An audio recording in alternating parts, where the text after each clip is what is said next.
Salutations, my friends, and thank you for tuning in to another edition of Factions of Freedom.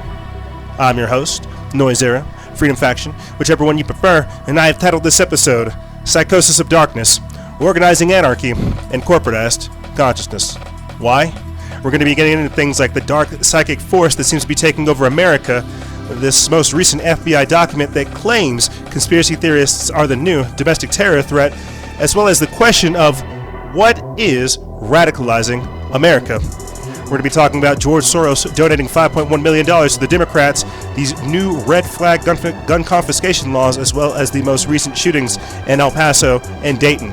We're going to finish off the transmission talking about all kinds of environmental engineering and the detrimental effects it has on ourselves, as well as the realm that we find ourselves in. But before we do so, a few quick updates for you guys. You may have noticed our feed is getting pretty hot.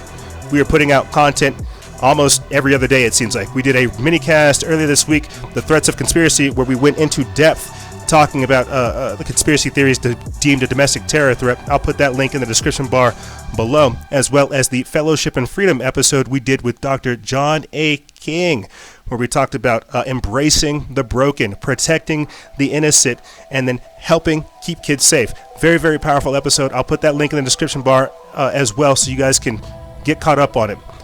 Like I told you guys, this was supposed to be a short episode, but with the content, the 2 weeks that we've been backed up trying to get this stuff together for you guys, we had to play catch up and throw it all out there. This is a very, very powerful episode. And with that being said, let's start the show.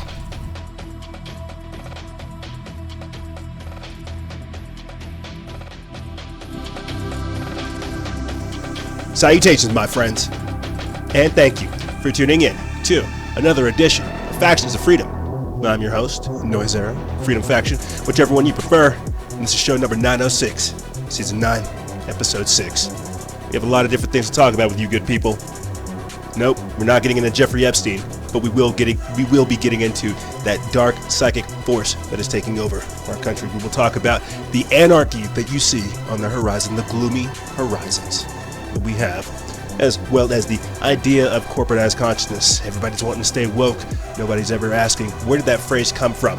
You see, I'm kind of fired up for this episode, or maybe it might just be that I'm fired up for today. The Lionsgate portal opened today. I posted about that on Liberation Legion. I'll put that link in the description bar below so you guys can check it out. Some people called it demonic. Some people who had the discernment and the understanding to know what's going on, they get it. They ask, how can we step into this? You know, maybe it's because we have all kinds of domestic terrorist attacks happening, mass shootings, stabbings, you name it. Maybe it's because we have the evil being exposed, the light being shined on them. Heck, maybe it's because we're on the other half of 2019, who knows? But something's telling me that we have to strap ourselves in, because the days that we're moving forward into, they're not for the lighthearted. They're for the kind-hearted for sure, but not the lighthearted, not the people that can handle the stress, that can handle the power, that can handle the burden and the responsibility of where we have to go. I always have a hard time trying to figure out how to intro these shows, but I think it's imperative that I let you guys know some of the back-end conversations that I've been having this week. I got a beautiful call from Adam Nix of the Wayfinder podcast, as well as Ezekiel Reyes of Black Sun Organite, and Zach of Sungaze. And let me tell you, maybe they're tuned into the same frequency as well. They understand the work that we do, as well as the person that I am now, or the person that I'm becoming, or whatever this work has done to us, the time frames that you're in, you name it. We have the keys, team. We have them. We have the answers. We have the solutions. We have all the tools that we need for survival, for progress, for the real future. That's the beauty of the operations we have. No, this isn't I'm not reading to you guys an opening statement. We're getting back in the routine of things. Don't worry, I'll get into the politics and all this other good nonsense here shortly. I just feel like it was appropriate to preface the entire episode with this knowledge. You see, I was thinking about this while I was at the gym. Being learned is not the same as being educated, and being knowledgeable is not the same as being wise. And these are the days that we've entered into. People want to know so many different things, yet it's because they have no understanding, no discernment, no understanding of what's actually occurring, the days that we find ourselves in. Sometimes how history repeats itself and how we, the actors of the stage that is called history, in reality, we are the real actors. We are the real players on the stage, and everyone has a role in this beautiful play. Everybody has a role in this movie we're in. And gang, ladies and gentlemen, this is not this is not about to be a Nickelodeon TV show. It might be a Disney production, but this is not about to be what we think of. You see, we're going to be getting into a lot of psychology, spirituality, emotional stuff, and then we're going to finish it out talking about the environment. Clearly, we have to interweave the politics in between. But let me just dial it back real quick. I was talking about with Ezekiel Reyes of Black Sun Organite and Zach of Sun Gaze. They're out there in Cali. I was talking with Zach and Ezekiel about what's the energy like out there. Do you find yourself noticing a obvious energetic shift and an obvious energetic difference? They say, EJ, out here, I can't work with the weather because, they have Organite and they're chemtrail busting. They say they can't use their weather shamanism to tune into the natural resonant frequency of California. They feel something's pushing back against them even when they try to pray, even when they try to meditate. Imagine that. Imagine having that level of sense awareness, sense perception. Imagine being that in tune, not only with yourself but with the environment and so much more. I've been working on this thing, and I'll say this to pivot into what I was talking about with Adam here shortly. I've been, for some strange reason, creating a thought thread. I think that's the easiest way to describe it, of negative attention, how it breeds negative emotion. And if you follow that thought thread after conquering detrimental behaviors and destructive patterns, eventually you begin to realize that you need a balance with yourself, that you need a harmony within your own heart. And the reason a lot of people are sick these days is because they don't have that. Because they don't take the time to find the balance within themselves. Nope, Orange Man bad. That's right. So if Orange Man bad, does that mean purple person good? I don't know. But there has to be a balance, you see. This overwhelming chaos, this overwhelming negativity that we do feel, it's merely the birth pangs of something greater. For the past few episodes, I tried to show you guys how some people are literally already programmed and how there is a natural resonant frequency and a chronological energy that has to be unlocked. Time-stamped information, time-locked truths, you see. And we're entering into that time. Not the Lionsgate portal that I mentioned beforehand, but the fact that we are entering into a completely different age. Go back and listen to the previous episode, if you guys want to know more about that, to get back into that thought thread and what I had talked about with Adam Nix of the Wayfinder podcast. You have to create a balance within yourself, self-awareness, self-respect, so that you can begin to recognize that in other people.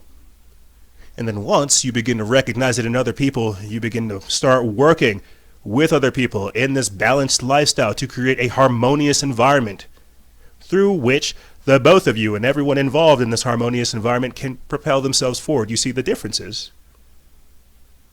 There are people who are not trying to create a harmonious environment, who have an idea of what they think is a harmonious environment. However, they did not create them themselves or create that themselves.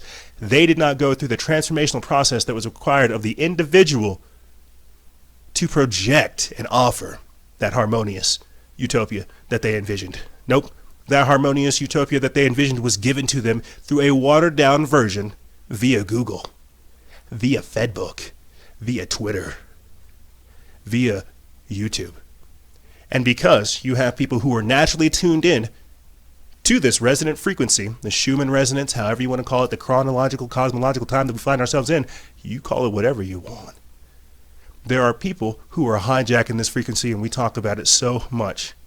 And the reason I wanted to start this episode off talking about this with you guys is because I'm sure you feel a overwhelming sense. I'm sure you feel a overwhelming power, a overwhelming urge. And this will tie into everything we're talking about through the show. I talked about this before I went to the gym and came onto the air with you good people. The Lionsgate portal opened up August 8th.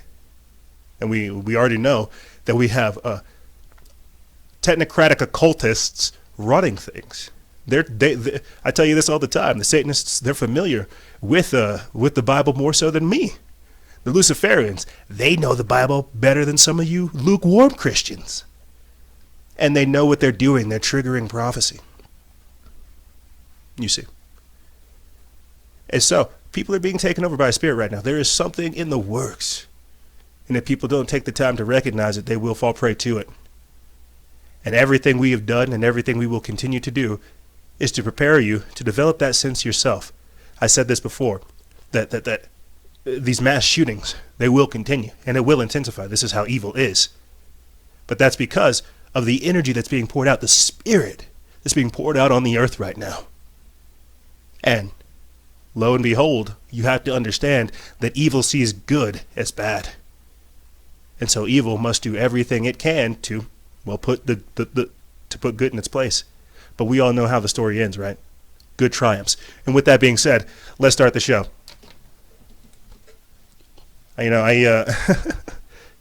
It's always interesting coming in, trying to get the show started. But the minute that it does, let me tell you guys, it is something else. Right? It is something else. The reason I wanted to intro talking about all this metaphysical, spiritual, esoteric, multidimensional stuff is because, yes, politics is important. This was one of the questions we were asked on Tuesday for our Instagram Live. Does politics matter? Yes, it is very important. But if you don't have an understanding as to who you are, what you're going through, why you have to persevere, you have no idea what you're fighting for. You see, a few weeks ago, and now we're going to start getting into this segment. I intentionally kept this segment short because the next segment, Organizing Anarchy, is, well, it's going to be like that, trying to organize anarchy. This segment, we're going to try to talk about the actual psychology behind what we're seeing today. Social media, right? Social, meaning sociological factor behind it. But whenever everybody's engaged in this social media experiment, well, then all of our collective psyches are affected. You see. But because people don't want to think about these things, they don't want to think, oh, I've been incepted with a completely different personality, I've somewhat been hijacked, they can't begin to recognize the tendrils of darkness on them.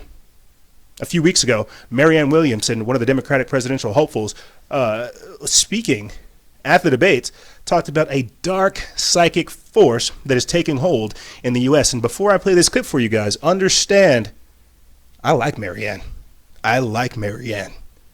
She does want to come for your guns and some other things as well, but I do like her. And the reason she's saying this is because all of these Democrat robots today, everything they are saying, you can find it in the United Nations 2030 Agenda for Sustainable Development. Everything Marianne is saying comes from an actual person.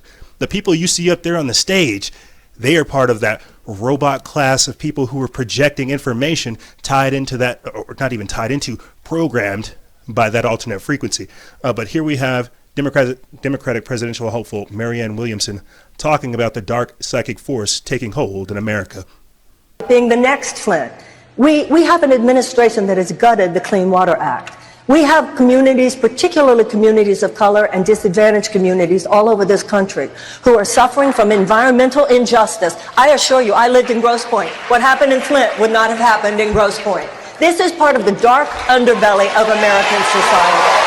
The racism, the bigotry, and the entire conversation that we're having here tonight, if you think any of this wonkiness is going to deal with this dark psychic force of the collectivized hatred that this president is bringing up in this country, then I'm afraid that the Democrats are going to see some very dark days. We need to say it like it is. It's bigger than Flint. It's all over this country. It's particularly people of color. It's particularly people who do not have the money to fight back. And if the Democrats don't start saying it, then why would those people feel that they're there for us? And if those people don't feel it, they won't vote for us, and Donald Trump will win.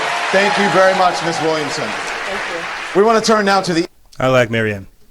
Every time I've seen her on stage, I've liked what she had to say. I'm surprised they haven't tried to censor her, and so we'll see what happens with them. But my point behind playing that dark psychic force that's taking over the country, yes. You see, we live in a day of extremes. We live in a day where everything is polarized, and people can tap into that. And whenever you have people who because this is what's going to play a huge part in the next segment when we talk about the mass shootings and the destabilization. America is very sick.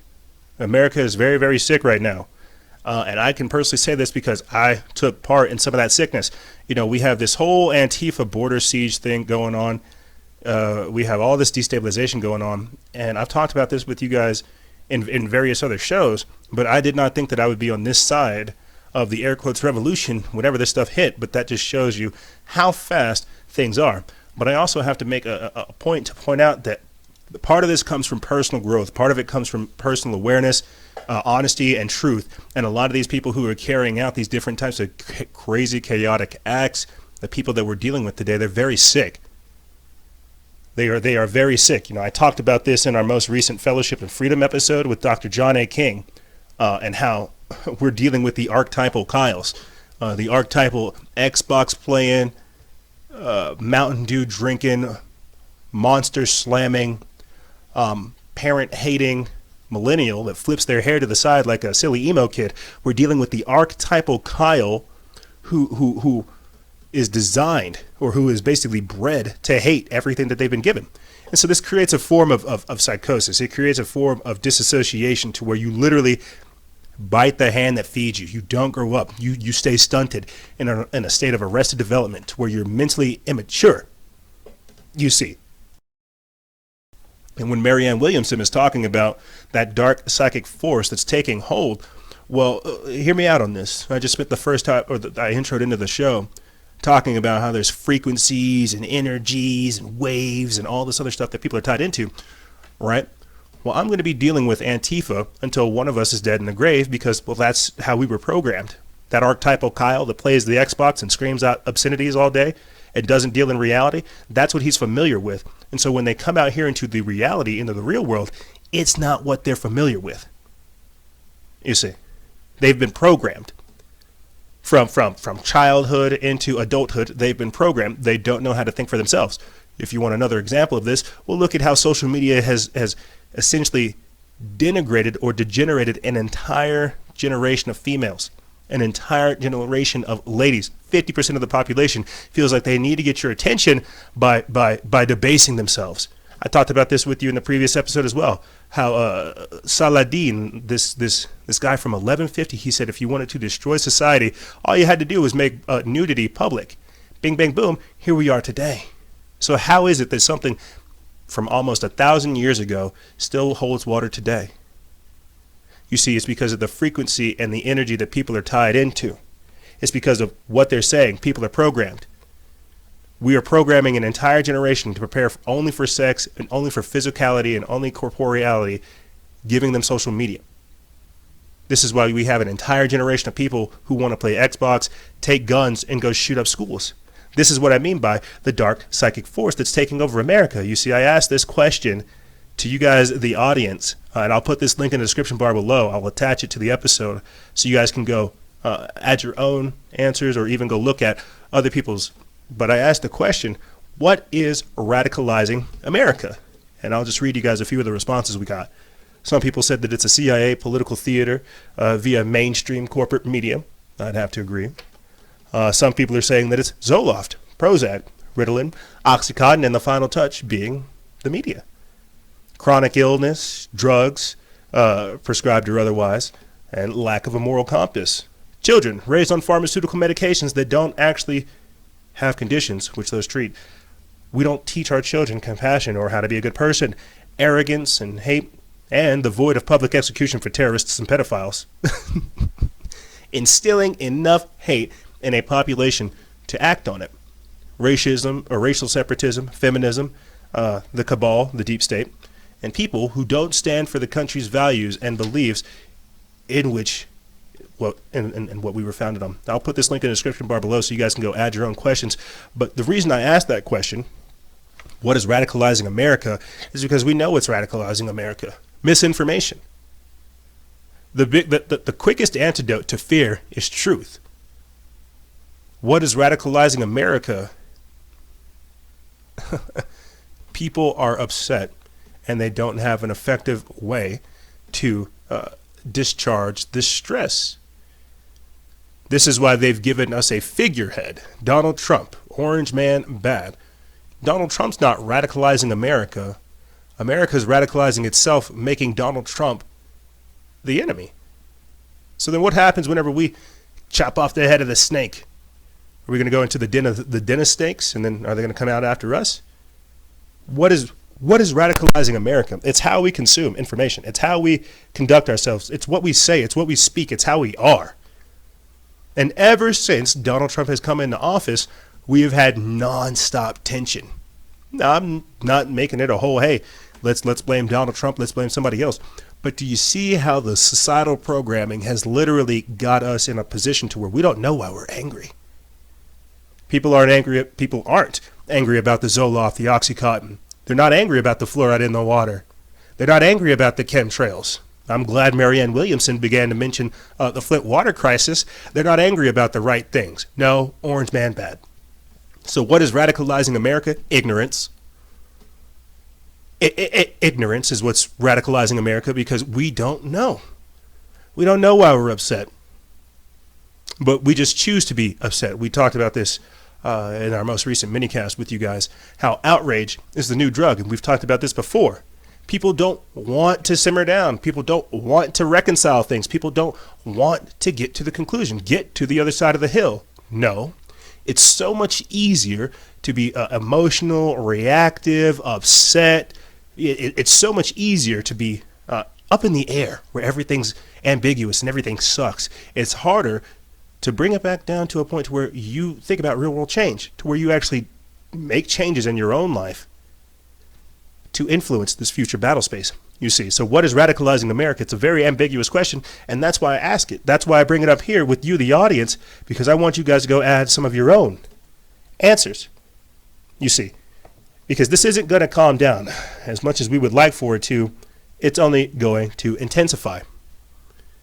Which leads me to one of the major reasons why we're going to be getting into this next topic. And I'm glad I had an entire week to figure out how to approach this. But the FBI has a new document claiming that conspiracies about the deep state are a new domestic terrorism threat. This is from Christina Lalia of the Gateway Pundit. They put this up August 1st. It says, well, isn't this interesting? Who all saw this coming? I know I did. Yahoo News has obtained a new FBI document dated May 30th, 2019 that warns conspiracy theorists are the new domestic terrorism threats. What exactly is considered a conspiracy theory? The document specifically called out QAnon, which is a belief that Q is a government official posting information on an online forum about Trump's efforts to dismantle the deep state. Quote, the FBI assesses these conspiracy theories very likely will emerge, spread, and evolve in modern information marketplace, occasionally driving both groups and individual extremists to carry out criminal or violent acts, the document states. The document also claims that the FBI believes conspiracy theory-driven extremists are likely to increase during the 2020 presidential election cycle. The FBI appears to be bracing for Spygate backlash because they said another factor driving the so-called threat is the, quote, the uncovering of real conspiracies or cover-ups involving illegal, harmful, or unconstitutional activities by government officials or leading political figures. So basically, people were right. People who were right about these air quotes conspiracy theories, these conspiracy facts, they were right. And whenever they get validated, they're going to be even more upset because the government knows what they're doing. And they also, continuing on, the FBI did not offer any specific about which political leaders or which cover-up it was referring to. However, the timing is suspicious as Spygate begins to unravel. The FBI is beginning to focus more on anti-government extremism and explained in the document that, quote, this is the first FBI product examining the threat from conspiracy theory-driven domestic extremists and provides a baseline for future intelligence products. This new category of conspiracy theory-driven monitoring based on a person's beliefs comes from an attempt to explain events or circumstances as a result of a group of actors working in secret to benefit themselves at the expense of others, and are, quote, usually at odds with official or prevailing explanations of events. The document took aim at the internet and social media. Man, so basically what they're trying to tell you in a roundabout way is that if you do not obey Big Brother, you are part of the problem. I mean, we all saw this coming, unfortunately. This has always been the plan. This has always been the plan. So what does a post-truth world look like? Did they talk about that at Davos, or did they talk about that at Bilderberg? Regardless, we're in that post-truth world. You see, we've talked about this with you good people a number of times. How we have used their tools of enlightenment, or their tools of enslavement, as tools of enlightenment. And how we knew this was going to happen. I remember talking about this with Carrie Wedler of the Anti-Media when we interviewed her. How in the future, today, these days, we're going to need alternative media platforms that are protected to where we can to effectively communicate. But you see, the idea behind doing all that is so we can still communicate and get information out and raise awareness. They don't want that. The whole point behind social media was for them to rapidly deploy parts of their propaganda / agendas, and then update the populace so that they would carry out certain aspects of the agenda. That's what it was for. But when you have people like myself and any other type of truth seeker out there who's trying to obstruct it, they consider that a threat. I mean, this is why they're removing health posts, vaccine posts, GMO posts, chemtrail posts, satanic ritual abuse posts, organized pedophilia posts, anything that has to do with their corrupt government. Conspiracy theory driven extremists, or conspiracy theory driven domestic extremists. This is what they wanted to do with the original Pizzagate phenomena. Remember when that guy went to Washington and shot up the Pizzagate facility because a lot of people started getting on the tail of James Alefantis and figured out that he was involved and that they had like a crazy old torture dungeon? That was the first step into that, you see. And that's what's going to happen here in the future too. They're going to let's say somebody listens to the podcast right now. And I talked about this with Adam. Ironically enough, let's say somebody listens to the podcast, follows the page, but they have their own page where they make a lot of anti-Semitic stuff, saying it's the Jews that did it, it's the Jews that did 9/11, it's the Jews this, it's the Jews that. Well, congratulations. This person set themselves up perfectly to be a patsy. All they have to do is just get this guy in the right area, plant a gun on him near a synagogue, bing, bang, boom, he set himself up. And then by the time that we get to the end of this, understanding what's actually happening, that he didn't set himself up, no one's going to care, or there's going to be 3 or 4 different shootings that take place. You see, right now, we are in a very, very interesting battle space. And this is why I've always been curious as to why they haven't deleted me, because my comments are really just actual factoids. I'm not directly going to people's pages and saying detrimental things. I'm in a weird, I'm like in a weird shadow band, but still allowed to operate space because of the content that we cover and the way that we cover it. But let's say somebody is listening to the podcast right now, they're following the page, they have their own page, they take from it whatever we're doing, and then they reproduce it their way. They will, in the future, say that I radicalized people like this and incited them to do this, that I told them to carry out these types of acts. And so that I can, and I have to start saying this now, I do not advocate violence. I do not advocate political violence. I do not advocate any type of violence. But that's the thing. Considering conspiracy theorists domestic terrorists is the government saying, stop asking questions. Stop asking questions. Stop doing the digging. Remember whenever all of those holistic doctors were dying because they were exposing the corruption within vaccines? They were showing how doctors were getting paid off by Big Pharma whenever they were given those vaccines. How all those people all those holistic organic doctors died trying to promote like a healthy alternative lifestyle. And that plays a part in what we'll talk about in the third segment as well, controlling the narrative. That's what they want. People like ourselves and infamous conspiracy theorists and people who have any level of influence that obstruct the narrative, they are deemed domestic terrorists. And people say, EJ, you're being a little bit extreme right now. No, I'm trying to get you to understand what they're alluding to. Remember when I talked about it almost 2 years ago. Oh gosh, almost 2 or 3 years ago. Whenever I said, imagine ordering a pizza from your local pizza delivery place, your Italian restaurant, whatever. Going to go open up the door. You open up the door. Your delivery guy says, here's your pizza. Here's the total. But you open the pizza and boom, you set off a bomb. And whenever you're in the hospital room, you're waking up, coming to consciousness, asking yourself what happened. They say this guy dropped a bomb on your house or delivered this bomb to you because of some stuff you posted on Facebook. Well, what is Antifa today? One of the incidences this week that got no media coverage was I think it's Senator Mitch McConnell. Yeah, Mitch McConnell, who was recovering from some injury, like a fall. There are protesters outside his house screaming, "We're gonna kill you! We're gonna get you, Mitch!"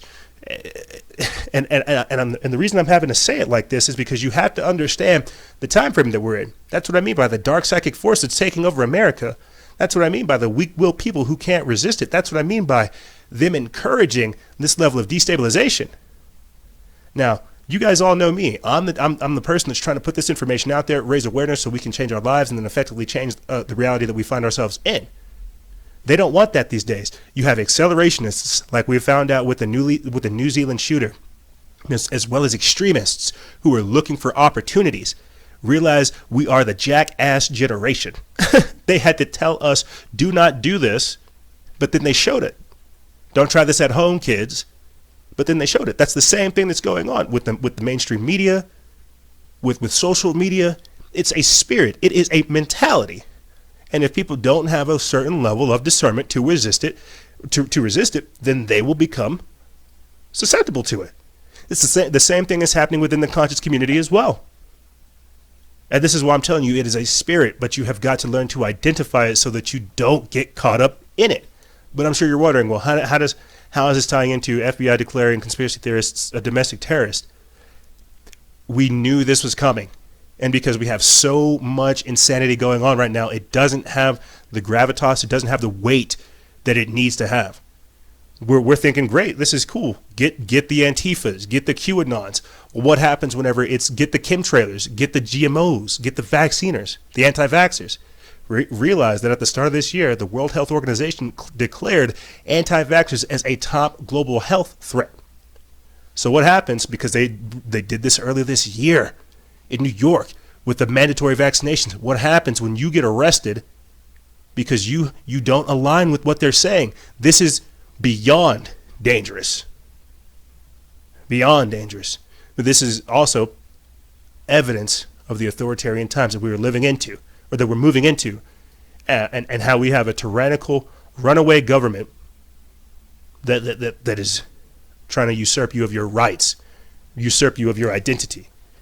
You see, and they know these things are not going to end well, but they go ahead with it anyway. And that's why this is also dangerous, because we're living in the time of action, and every move that every person makes these days, it has become so calculated and so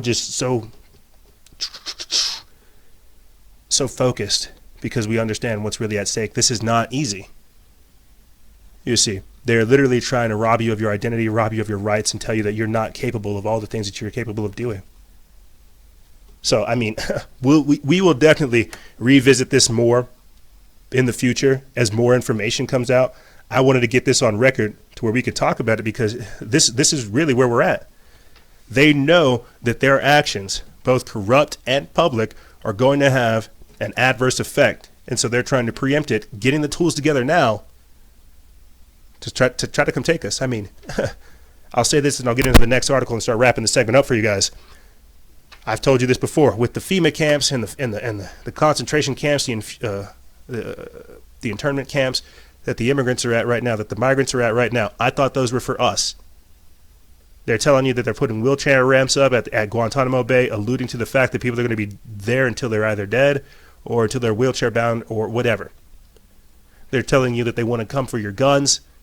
It really is a crazy spirit, and that's why I'm trying to tell you guys the days that we've entered into are crazy. Like here, watch this, and this is again important to understand because we've talked about it before, and I didn't understand it whenever it first came out. But now that I begin to see how easily people can be radicalized and incentivized to carry out these types of attacks, I can understand what this means. But boom, right here, this is from World Truth TV by Eddie Levine. They put this up July 30th. It says, politicians are now making plans in case the public turns against them violently. As protests continue to break out all over the nation, over President Donald Trump's desire to scrape Obamacare, Politico reported Tuesday that many politicians are beginning to worry about their own personal safety, to the point that they are having some private sessions to discuss the matter. Citing sources who were in the room, Politico writes, House Republicans during a closed-door meeting Tuesday discussed how to protect themselves and their staffs from protesters storming halls and offices in opposition to repealing Obamacare. So this is an old article that's being republished today because it still has the same validity. But continuing on, it says some of the suggestions the news outlets reports include, quote, having a physical exit strategy at town halls or a back door at congressional offices to slip out of in case demonstrations turn violent, having local police monitor town halls, replacing any glass office doors entrances with heavy doors and deadbolts, and setting up intercoms to ensure those entering congressional offices are there for appointments, not to cause chaos.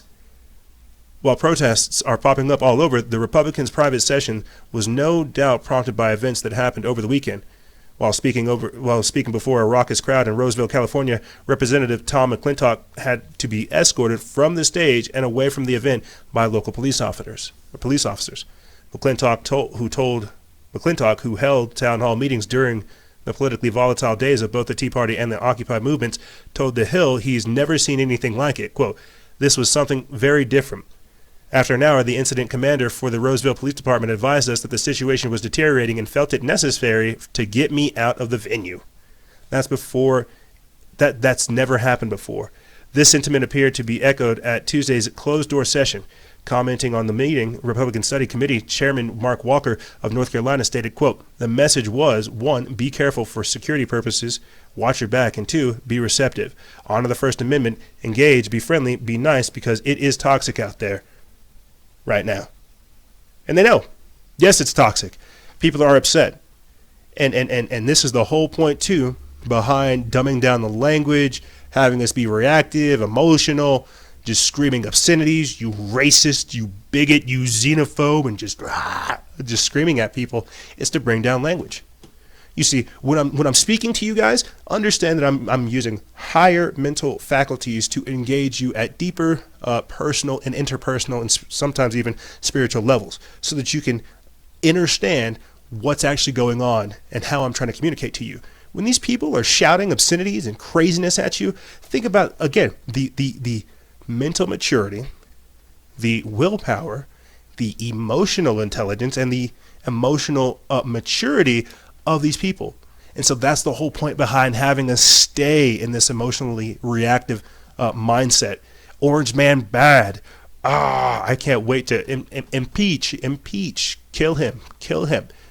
And so again, it's all to get certain people a certain typecast, a certain stereotype.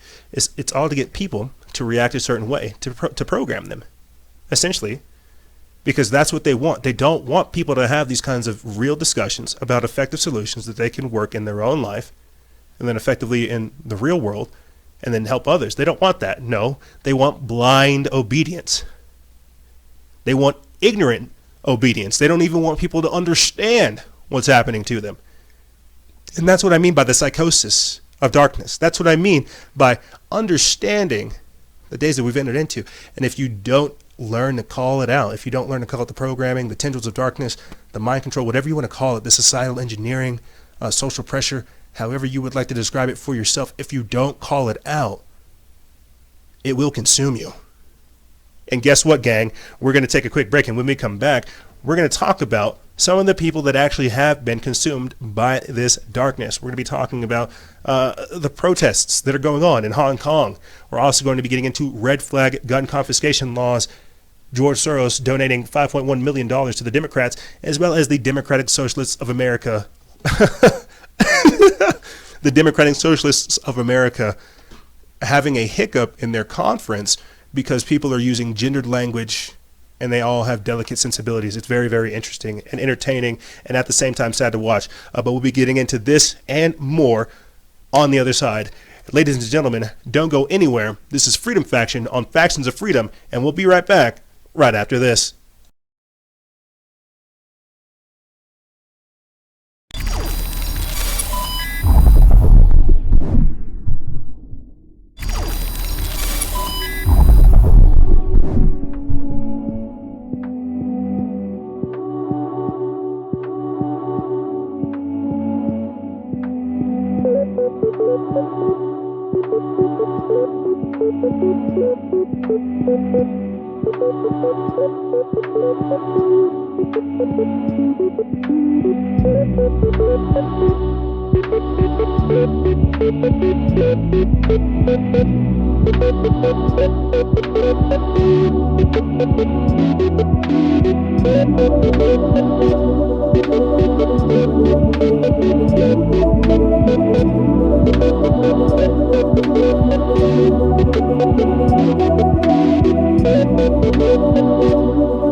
That's right.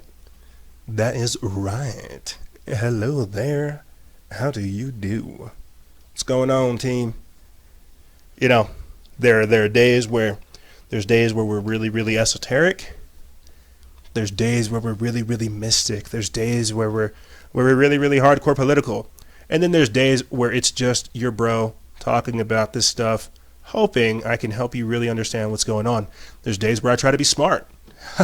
There's days where I'm just a country bumpkin, and then there's all of this, and everything I really try to do, you know, from the podcast to the Instagram lives, to everything that you guys really see come out from me is to show you and remind you as to who you are, what you can be, and what you choose. It's like that old Native American Indian saying where it's like, hey, you have two wolves, you feed two wolves every day.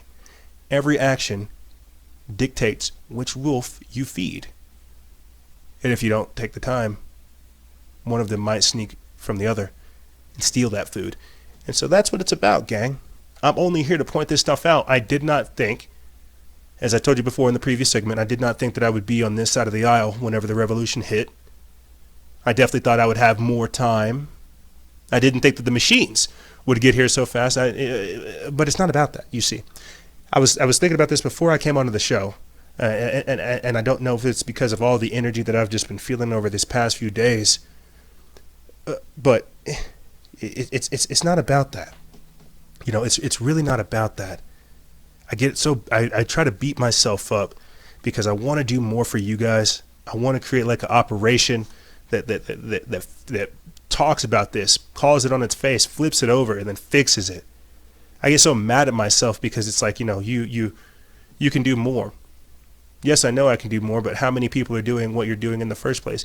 Be content that you're even engaged in this fight. Be content and appreciative and grateful for the fact that you're able to influence individuals at the level that you are, because people don't know, and people need help, and people don't know that they need help. So be grateful for the fact that you're even able to help them. This is the truth. And so when you guys see me get up on Instagram Live or get in some of these social media moods where I just like start bad mouthing some of these people, it's because I really do want what's best for you, and I want what's best for us. And everything we're doing is built to enhance and improve that. It's to build that pro-human future. Not so we become perpetual slaves to the system that's designed to rob us of our individuality and our divinity. This is why I try to remind you so frequently. And I know people don't want to. I know some people. And I don't understand why some people get upset, but I know some people get upset when I mention that and the divinity. But again, just understand that's where we're at. Like I'll say this, and I think that's a great way for me to join this segment to segue. There was an article that came up just yesterday about how there are school prayer zone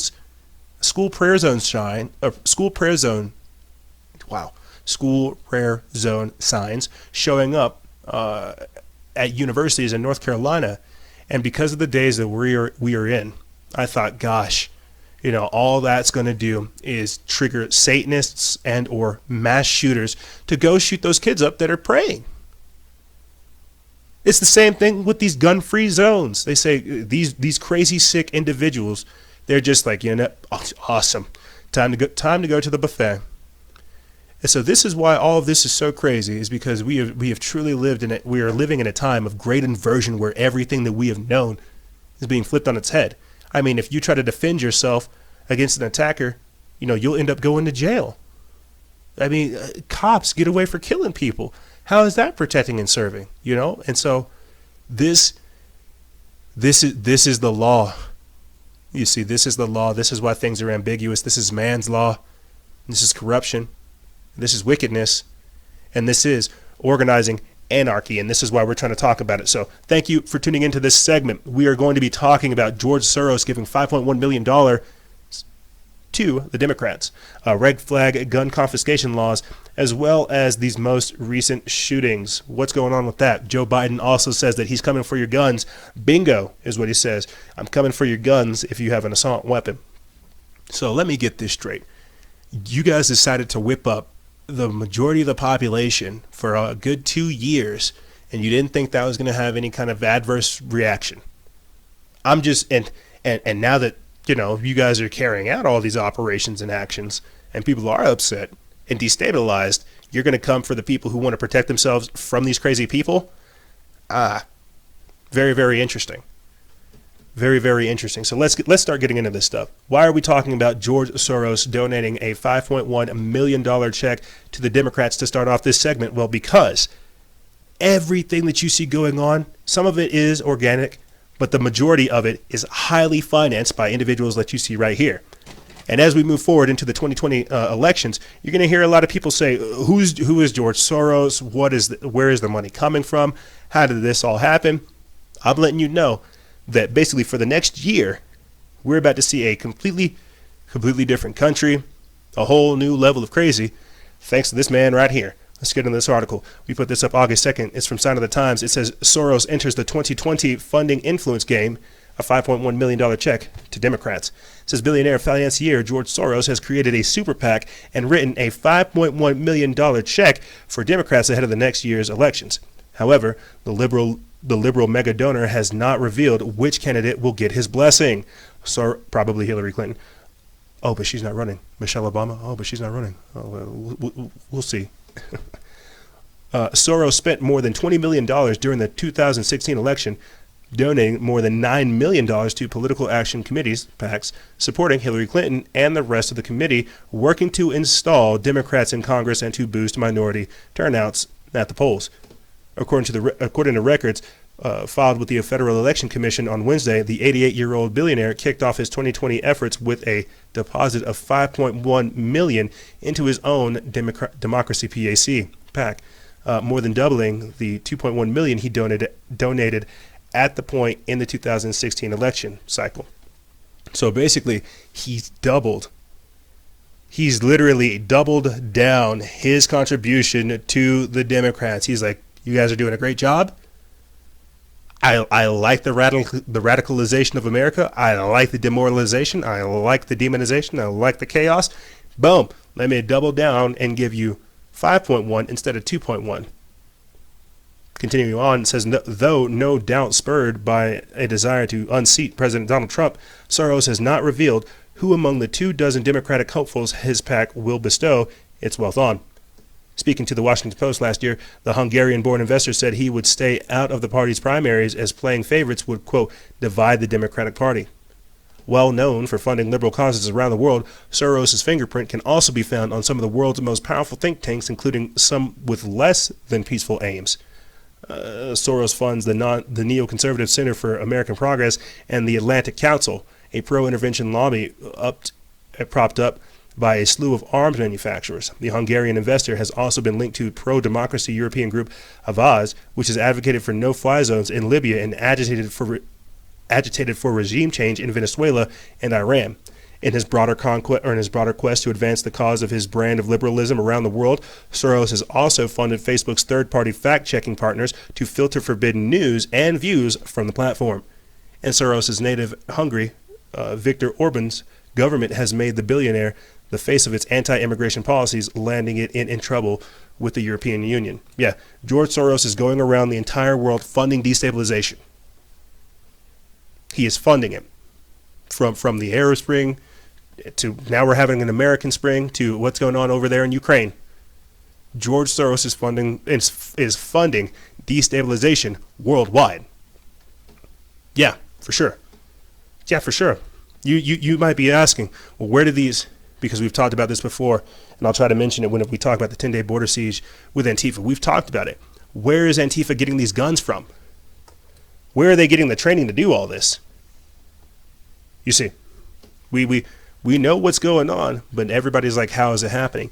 We commonly think that Antifa is just those archetypal cows that I was mentioning beforehand. But let me tell you guys, because they have literally doubled down in their commitment, you have people like George Soros saying, no, you need to go train with the Mexican cartel. You need to carry out more domestic terror attacks. Don't worry, you will be taken care of. You see, like it's as crazy as it does sound, this is where we're going. I'm trying to pull up an article for you guys real quick so I can move into these other topics. The death camps for Trump supporters, flyers, the Antifa border siege, and so much more. But right here, and I'll put this link in the description bar below because it's very, very important. Ironically enough, we are literally a year and a day after this. Right here, boom. August 2017, you can find this on our website, factionsoffreedom.gemdo.com. Armed leftists training as urban guerrillas, practicing executions, kidnappings, and armed propaganda and sabotage.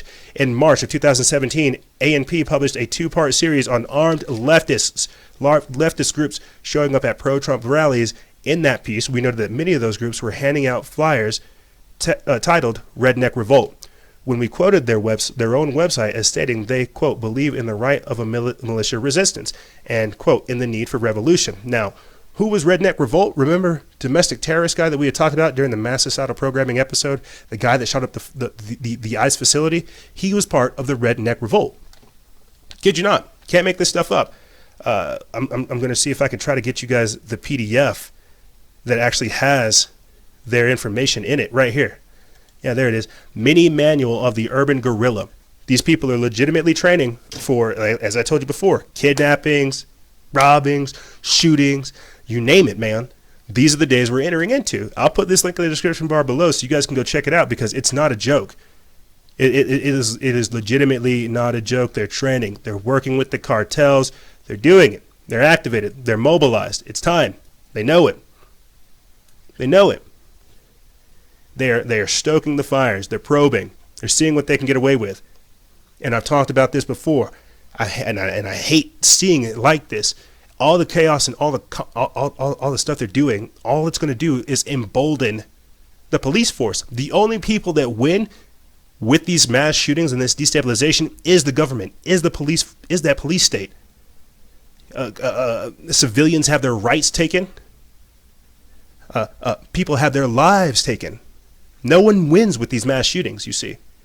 And this is the even crazier part, if you ask me. I think they're trying to trigger us into a martial law so that when everything's locked down, they can start quietly executing people. But that's a different discussion for a different day. Check this out. Just the other day, apparently there are death camps for Trump supporter flyers being posted in New York. This is authored by Paul Joseph Watson of Summit News, but it was reposted by Tyler Durden of Zero Hedge. They put this up August 7th of 2019. It says numerous flyers that say, quote, death camps for Trump supporters now have been posted on street posts and parking meters in Patchogue, New York. So when we're talking about this, understand that, like I said, it's highly organized, highly financed. That's what I mean by organizing anarchy. Ordo ab chaos. Order from chaos. That's how these people act. You see, that's why they have to intentionally destabilize, radicalize, and get everybody whipped up so that they can declare you, the civilian, the citizen, as the problem, so that the authoritarian government that you see them erecting can take control, so that they can, boom, knock down the hammer of martial law, take over communications, take over transportation, take over everything. And that's why this is also dangerous. We're playing chicken with a bullet train, and that's why this is just so dangerous. But just switch up, because we will be getting back into more of the craziness that is happening here in America. I want to take the time to go across the seas, talk about China, talk about Hong Kong, talk about what other protests are looking like around the world. You know, coming into 2019, we had the yellow vest protests that took place for almost 30 weeks. 30 weeks. And then it just dissipated. They ended up having to roll out tanks from the EU to quell these things. But now, and it's sad that we didn't even do our own thing here. You know, I see the French getting lit. I see the French over here carrying out revolution. I see Hong Kong carrying out revolution. I see Puerto Rico carrying out revolution. And I'm just like, America, you're not taking hint. You must not care. We are being taken over, and we just can't lift a finger by it. But I digress. Look at this. Hong Kong protesters are using Tinder and Pokemon Go to coordinate their protests. Like, you think about that. Hong Kong protesters are turning to apps like Tinder and Pokemon Go to coordinate demonstrations throughout the cities as authorities crack down on the first line of methods of communications such as WhatsApp, Telegram, Fedbook, Signal, Twitch, and more. The demonstrations began over a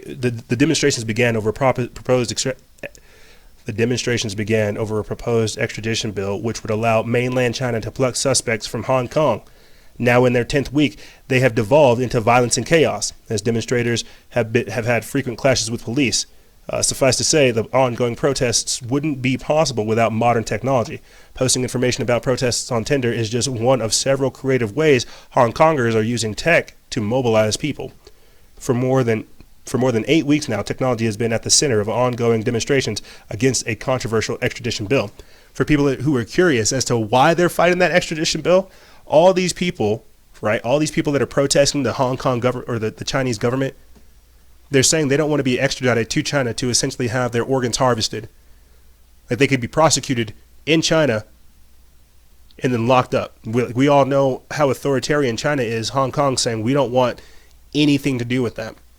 And so they've been protesting for 10 weeks to stop that one bill because they know that China will not stop there. Imagine that.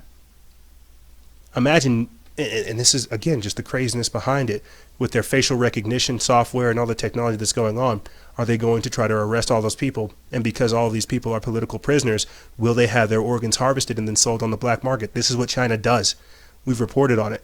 That's why this is so dangerous. So what Hong Kong is doing is they're fighting essentially for their independence. And you know what China's doing? They're sending in, they are legitimately sending in police. And because things are intensifying, because there's so many people actually fighting back, they're actually thinking about sending in the military.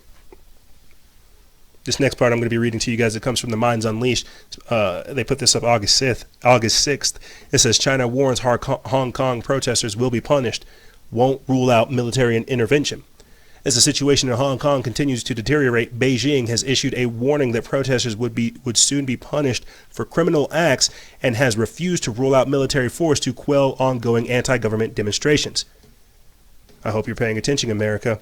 According to a spokesman for the Beijing-controlled Hong Kong and Macau Affair Office, demonstrators are causing, quote, Hong Kong to slide into a dangerous abyss, adding, quote, as for their punishment, it's only a matter of time. The Chinese government will never allow any acts that challenge national unity, sovereignty, or security, he said, sternly reminding residents that the People's Liberation Army was a strong and reliable force that defends every inch of its territory. In a jab at protesters, Mr. Yang referred to their main slogan, quote, reclaim Hong Kong, revolution of our times, by reminding them Hong Kong was a part of China, saying, quote, I want to ask those people shouting this, what of Hong Kong do you want to reclaim? Where exactly do you want to reclaim Hong Kong to? Meanwhile, over 12,000 Shenzhen police officers conducted a publicly broadcasted crowd control drill, offering protesters a taste of what's to come. Quote, a drill that will be held to increase troop morale, practice, and prepare for the security and celebrations, and maintain national political security and social stability. And for people who are, for people that are listening through our audio podcast feed, what's happening is I'm actually playing for our video watchers some of the drill that's going on. The 12,000 Shenzhen police officers who are conducting that drill and the operations that are going on. They allowed the actual protesters to take part so that they could basically flex their strength. So America, you better start paying attention, because the rest of the world is waking up to the tyranny. They're waking up to the tyranny. They see what's going on. And so imagine this, and I just want to make this quick little pivot if I can. China, Hong Kong protesters are legitimately using Pokemon Go and Tinder to coordinate protests to fight a tyrannical government.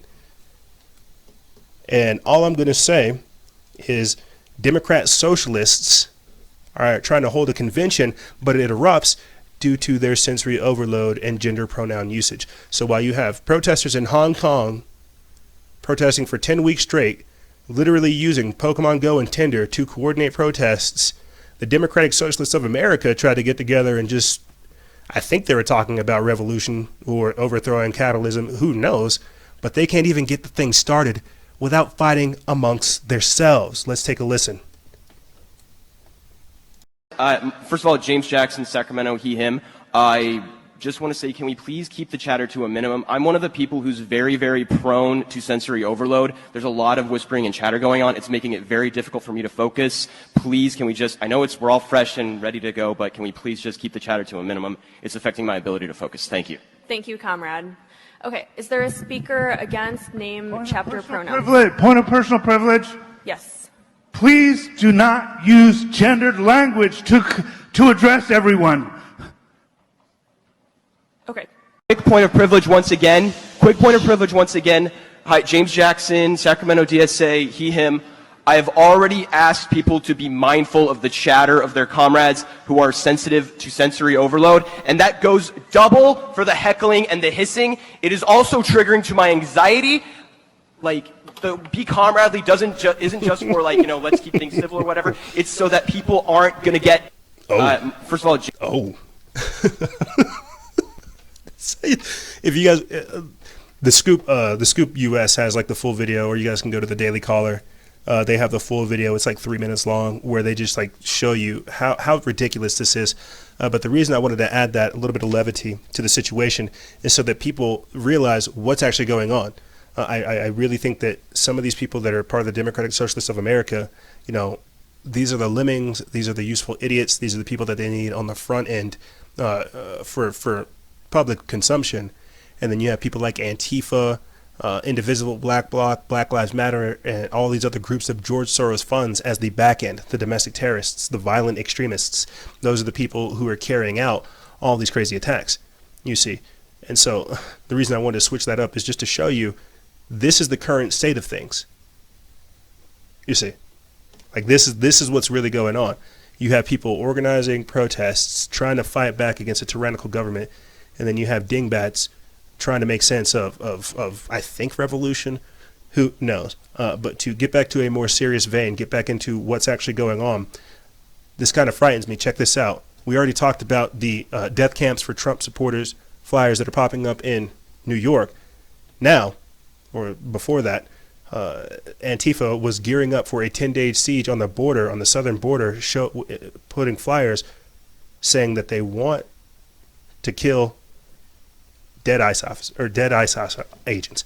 Antifa terrorists are gearing up for a 10-day siege on the southern border. Flyers are showing dead ICE agents. This is by Dean Garrison from Sons of Liberty Media. They put this up July 31st. And before I actually go into this, because it's already starting, they've already gone from Santa Cruz to Oakland to Olympia. They've gone through Portland.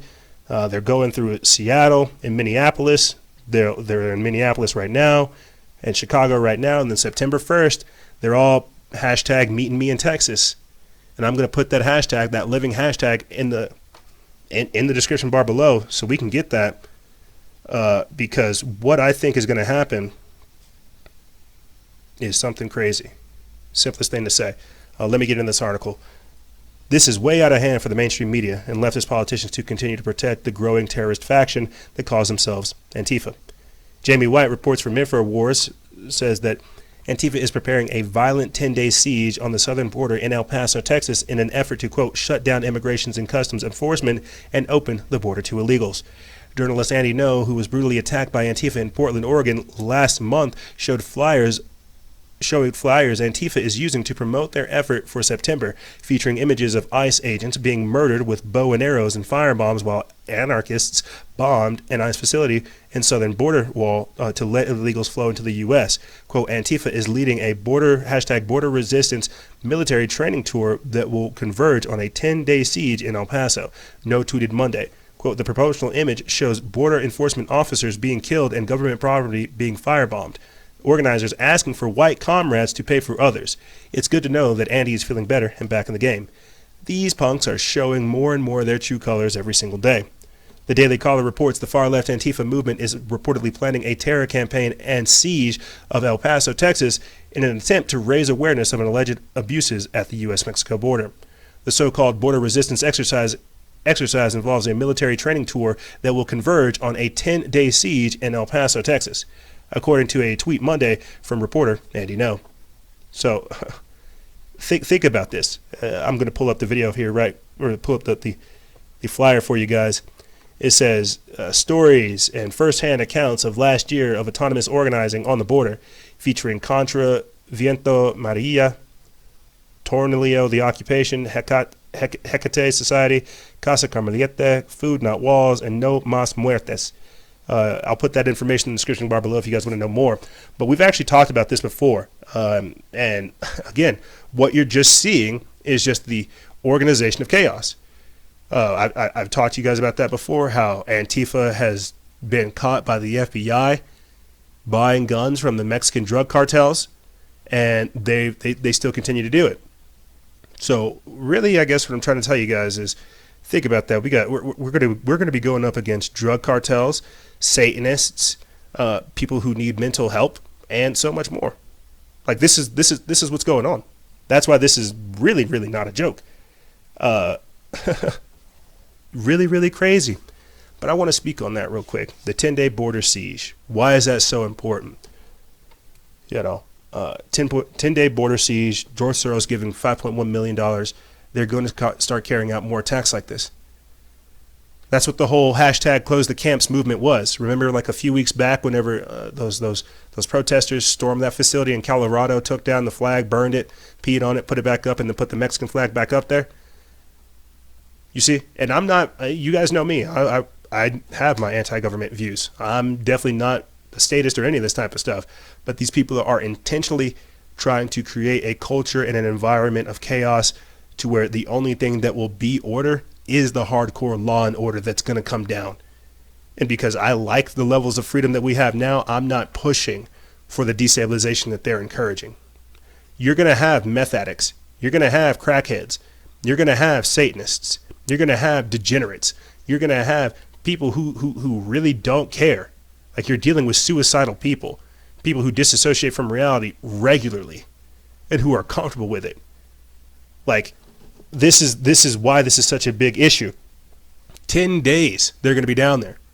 How many deaths do you think they're going to go on? You see, with the shootings and everything that's going on as well, it's to desensitize you to life. We're having almost 3 mass shootings a day. I read a report to you guys. What is it? Maybe I should get into this, or I'll just play that video clip for you guys to get it up there. There have been more mass shootings than days in 2019. So if there are 365 days in a year, we have already had more than 365 mass shootings. And that's crazy. The nonprofit Gun Violence Archive has been compiling data on mass shootings, and they found there's been more mass shootings than the number of days so far this year. Many are responding to this latest tragedy, including Governor Larry Hogan. Less than 24 hours after his tweet about 20 victims killed in El Paso, Texas, Governor Larry Hogan had to react about another 9 shot dead in Dayton, Ohio. The governor tweeted, "Another great American community forced to grieve after an unspeakable act of violence. We must stand united in our belief that no amount of fear can divide us."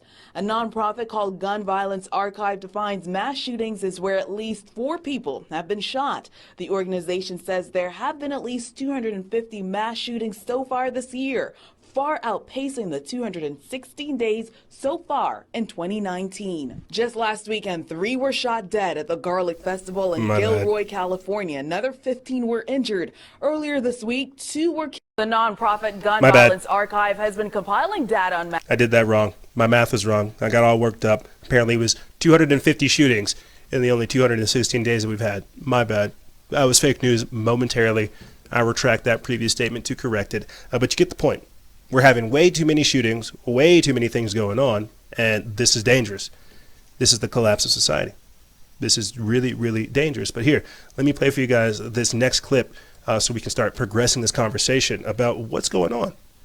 Yes, we understand we're dealing with crackheads, meth addicts, degenerates, we're Satanists and all this other stuff. But yes, knowing that, understanding it, internalizing it, and then getting to that other hurdle, it's a completely different thing.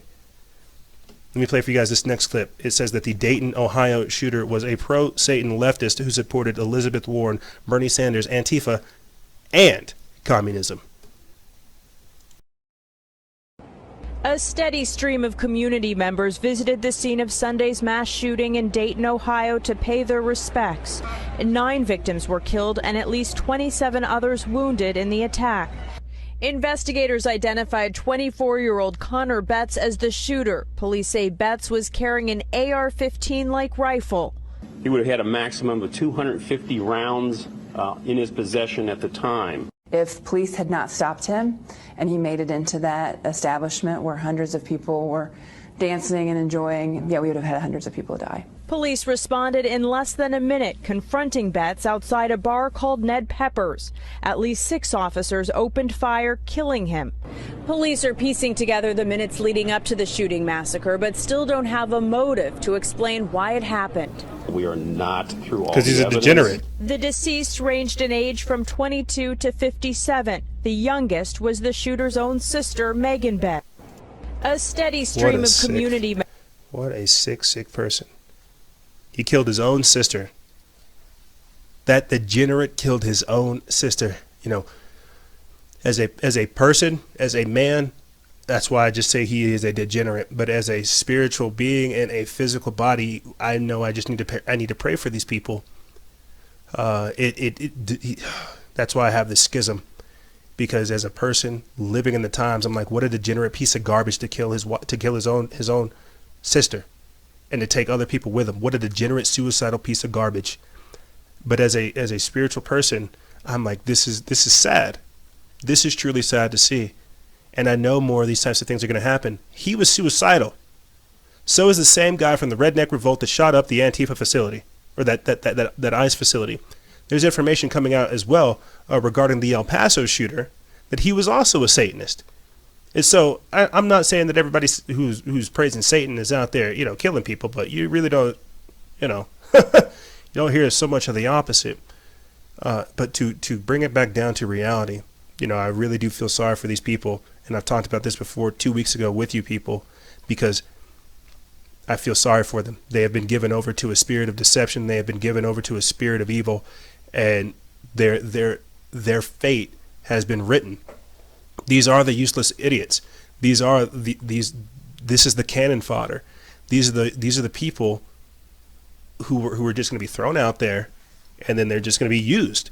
Like, that's the easiest way to say. As much as I don't want to sound like a jerk or anybody diminishing another person's life or another person's existence, you have to understand that all of these people are legitimately being used. Like, even this most recent shooter in El Paso, the information coming out surrounding him, his own father is part of an MK Ultra club or some kind of secret society, which made me start digging more into the whole weaponizing consciousness expansion thing. But that's a different discussion for a different day. All I'm trying to tell you is that we have modern MK Ultra happening on a mass scale. And because of this, there are levels to how people are receptive to this type of information, receptive to the different types of programming. But I digress. I just wanted to pop this in. If you guys want to know more about how I feel regarding the actual shootings, listen to this Threats of Conspiracy minicast that we did earlier this week, where I talk about how the El Paso shooting was designed for the agenda, and how the Dayton shooting is a good example of the psychoanalysis, and how it's also being used as a distraction. All of these shootings are being used as a distraction to take information and news headlines away from the Epstein case. When you figure out from the Epstein case as well as the new 9/11 official investigation, you see these are pivotal informational points that talk about everything else that's going to happen in this battle space. But because they want us to focus on this battle, on the tragedy, on the trauma, that's where our attention is. You see. But here, to continue on, to just show you the time frames that we're in, because these people know these types of things. Because of all these shootings that are happening, and as I said before, the only one that benefits from them is the police state and the government. Because more of these shootings are happening, people want to protect themselves. More people are actually lining up to take concealed carry classes. Like, they're not down to be victims. They're down to fight back. Let's take a listen. Well, we've seen it before. After mass shootings, a wave of terror can send people flocking to stores to purchase guns in order to feel safe. And as CBS 13's Rachel Wolf reports for us tonight, it's also sparking some new interest in an old drill. She's joining us now live in Sacramento with active shooter training. Rachel.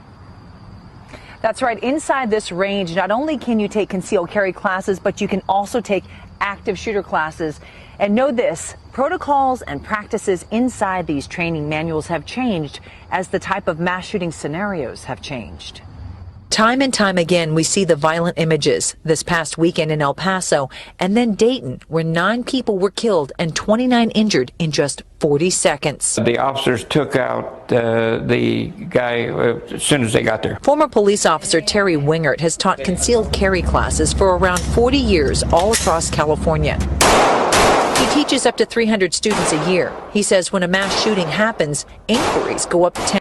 Well, we've seen it before. After mass shootings, a wave of terror can send people flocking to stores. That's 10% that they go up.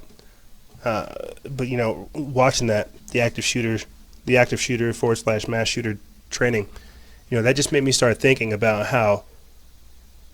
Remember the mass shooting that took place in Las Vegas, right? How that was supposed to be like the most deadly mass shooting in history, and we still don't even know what happened.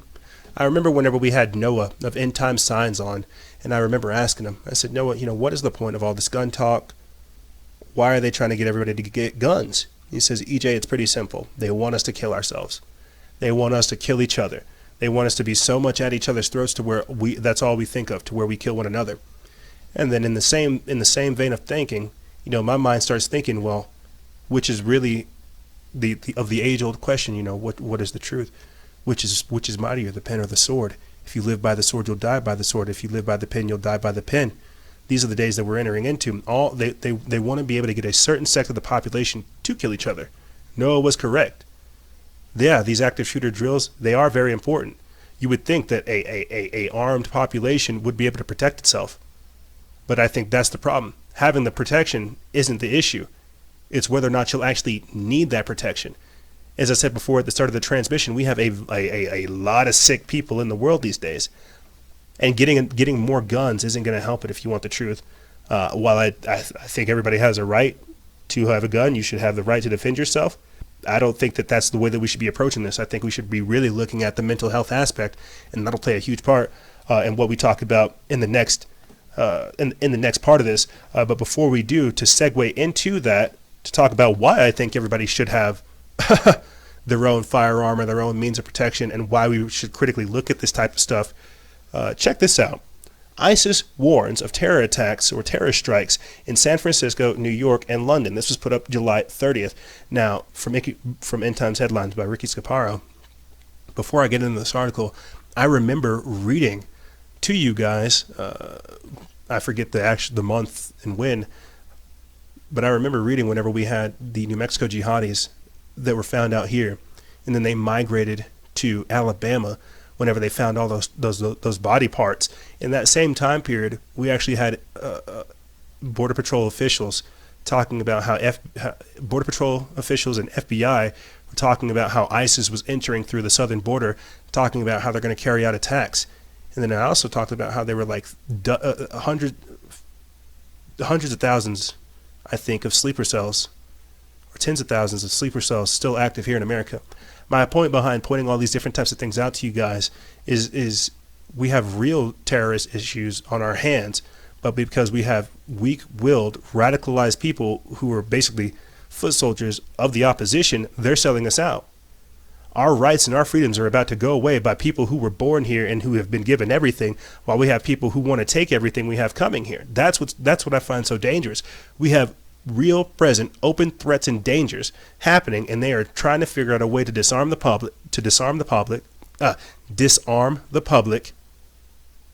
disenfranchise them from their power. But here, let me get into this article. We put this up July 30th. It's from End Times Headlines by Ricky Scaparo. It says ISIS warns of terror strikes in San Francisco, New York, and London. The ISIS terrorist organization is threatening to launch new attacks in San Francisco, New York, and London, according to new warning messages posted on the group's social media channels. So ISIS is allowed to have a social media channel, but but Hong Kong can't even organize protests? It's like, wait, what? That doesn't make sense. Continuing on, the message is carried across the internet via the Telegram networking website, features the 3 cities, and calls for adherents of the terrorist group's radical ideology to, quote, kill them all. Sounds like Antifa. According to copies of the warnings obtained by the Middle East Media Research Institute, or MEMRI, a group that monitors jihadi networks, quote, the pro-Islamic State Ash-Shaf Media Foundation shared 5 posters on Telegram which threaten and encourage terror attacks in the West, according to the information compiled by MEMRI. Quote, the posters are captioned in poor English and feature background images of San Francisco, New York, and London. The Ash-Shaf Media Group is believed to be based in Indonesia and or operated by Indonesians. Quote, go and answer the call, one of the posters states. Don't spare none. Kill them all. It is now time to rise. Slit their throats. Watch them die. Another poster featuring a man in a suicide bomb vest standing in what appears to be downtown Manhattan urges ISIS followers to, quote, slaughter them all. An additional poster features London's Big Ben burning in the background under the caption, O Crusader, indeed you are weak and powerless. The soldiers of Allah gonna be immediately come to your country and will destroy the Crusaders everywhere, MEMRI noted. ISIS enemies, mainly Russia, the U.S., France, and the U.K., are often referred to as Crusaders in ISIS rhetoric. And for our audio listeners, what's happening right now is I'm playing, shuffling out those clips, these posters, and sure enough, this could be Antifa, these could be these leftists, these could be this could be anybody, this could be that pizza delivery guy, this could be anyone. And now I don't post about this stuff frequently, because people says it's fear-mongering. But sometimes there are levels in episodes like this where you have to just put it all out there and say, these are the cards that are on the table. We are in the eye of a storm. This is the hurricane that we have found ourselves in. This is that chemical cocktail, that cocktail of chaos. This is why they're trying to create the perfect environment for so much chaos, so that once it happens, they already have the solution. Remember 2014, Ferguson, Missouri, with all those riots that went down there, where you just saw them roll out the tanks? Or are we talking about what happened with the French, with the Yellow Vest protests for almost 30 weeks? Or are we talking about the Hong Kong protesters that have been protesting for 10 weeks? Or are we talking about Venezuela? You see, these are the days. If you don't think that it's coming to America, you are surely mistaken. Now, this is how I think that it will come to America. While we do have these issues here, yes, while we do and really do have these issues, there will be something that manifests itself in a form of revolution here. And then that's going to be, that's going to show everything. But we're now in the days of talking red flag gun confiscation laws. And for people who don't know what that means, again, let's just say they consider me a domestic terrorist. Red flag right there. I try to go get myself a gun or a firearm or something like that, and because I'm considered a domestic terrorist, that's a red flag. They decide to come right after me. Let's say I don't turn in my gun. Let's say I decide to fight back. Let's say I want to hold my gun. Well, then I'm considered a problem, and then they will forcibly figure out a way to take that gun from me. The point I'm trying to make is that's what the red flag gun confiscation laws are. That's what it's designed to do. It is literally designed to take your gun and kill you. If you fight back, you will become part of the problem. They have no problem killing you. If the people think, oh, these cops, they're going to stand for the same laws I stand for. No, they're not. I hate to tell you, but no, they're not. These cops will punch an old lady. They'll shoot a baby. They will rape a victim. And you don't think they're going to come for your guns? And oh, I know we're not supposed to be bad-mouthing the cops because it's all about America. No, this is police accountability is what I'm asking for.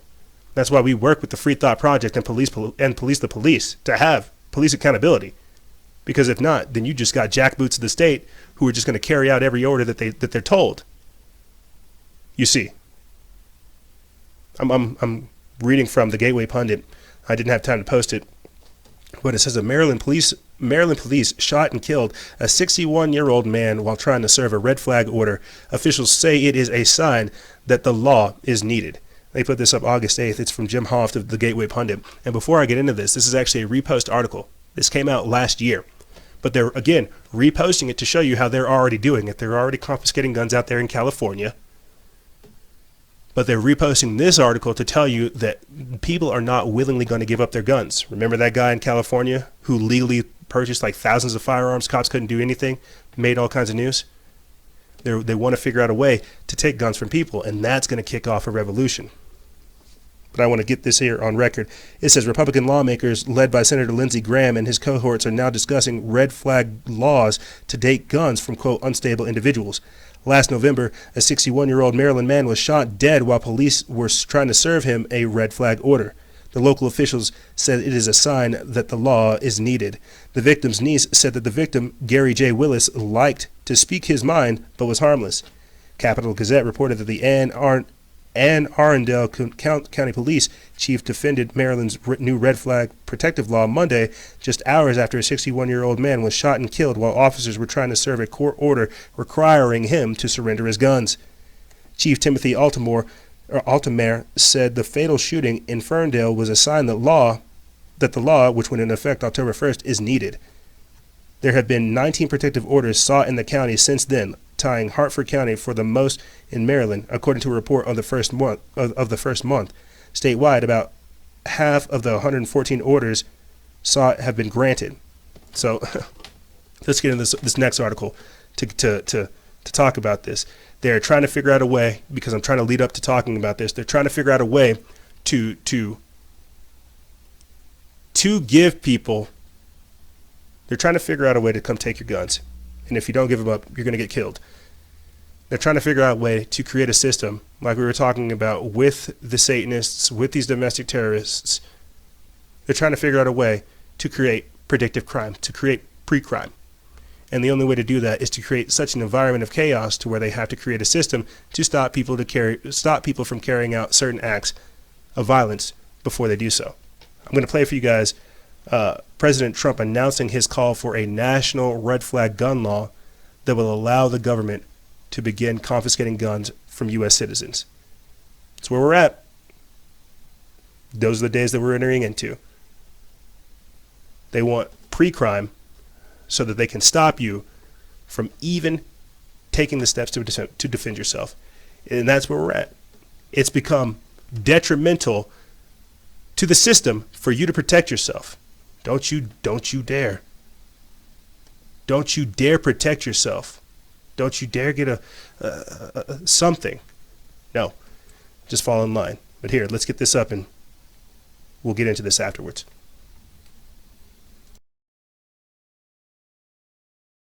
Mass shootings in El Paso and Dayton this weekend.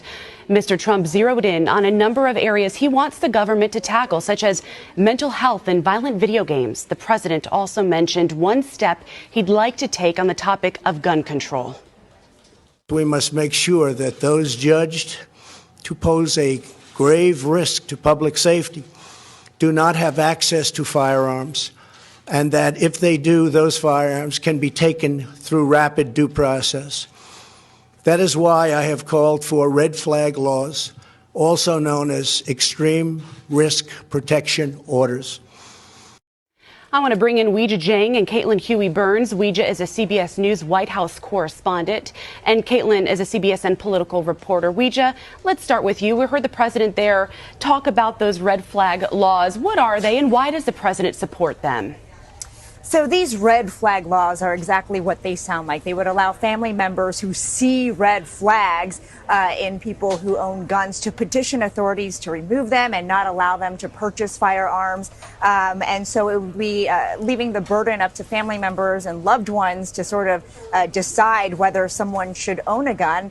And it's really hard to argue against. This is just another block for the president to build his case, as we heard, to focus on mental health and focus on screenings for people there, but not really attacking the meat, the heart of this matter, which is universal background checks. In fact, he did not mention that. Whatever. You get the point. They're setting it up, and I've talked about this before, they're setting it up to where your First Amendment will cost you your Second Amendment. To where if you say something, you can't defend yourself afterwards. As Donald Trump said, rapid due process. Keep in mind, this was the same guy that said that we're going to take the guns first and then have due process. So I just want you guys to keep that in mind. This is the president. Making America great again. Sure. And this is just crazy to me. If you really want the truth, if you want to know how I feel about it, it's just crazy. This is not what people fought for, but hey, this is what you're going to get. He is going to create a way to create a pre-crime system, and people think that he's not. Whatever. Let me play for you guys this next clip of Joe Biden saying, "Bingo," that he's coming for your guns as well. So Biden and Trump are on the same page. To gun owners out there who say, well, a Biden administration means they're going to come for my guns. Bingo. You're right if you have an assault weapon. The fact of the matter is they should be illegal, period. Look, the Second Amendment doesn't say you can't restrict the kinds of weapons people can own.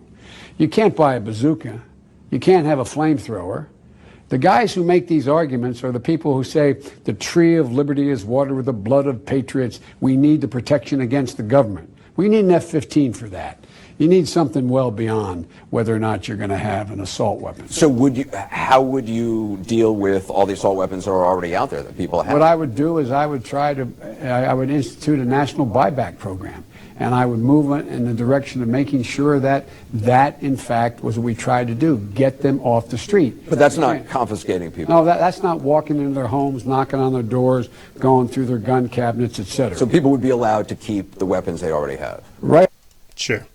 To gun owners out there who say, well, and that quote is the tree of liberty is the tree of liberty is soiled by the blood of tyrants, not the blood of patriots. It's the blood of tyrants. That's what soaks the tree of liberty. That's what fuels the tree of liberty is the blood of tyrants, slaying them.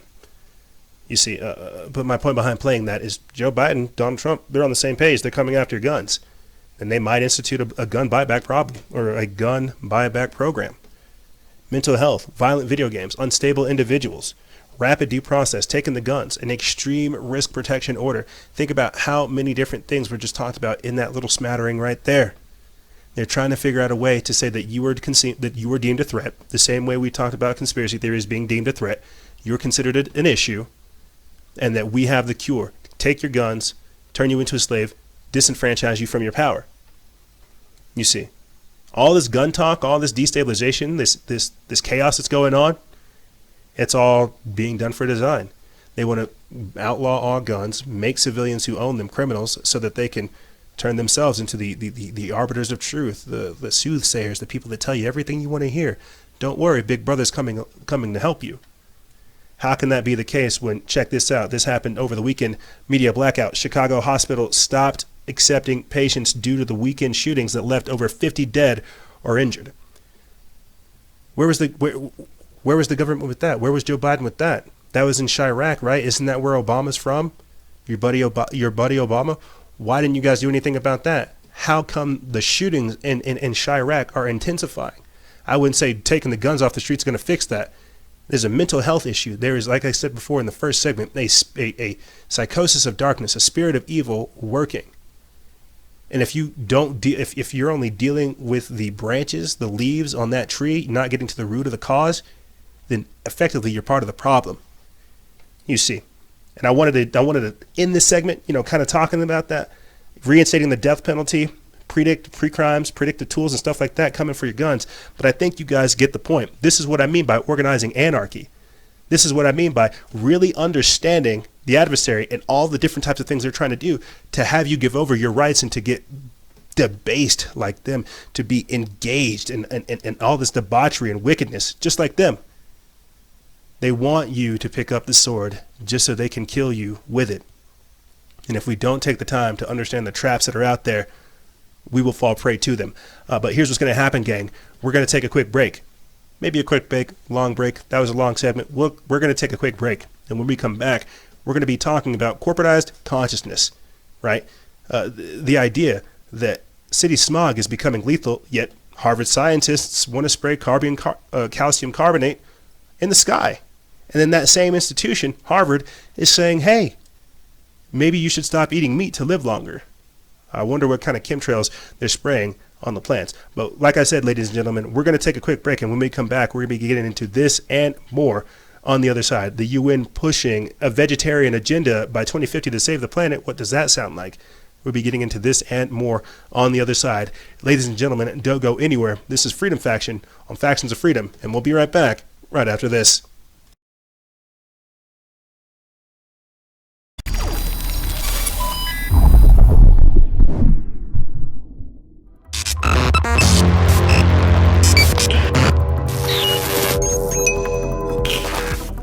Salutations, my friends. I'm here to talk to you about, that's right, CBD oil.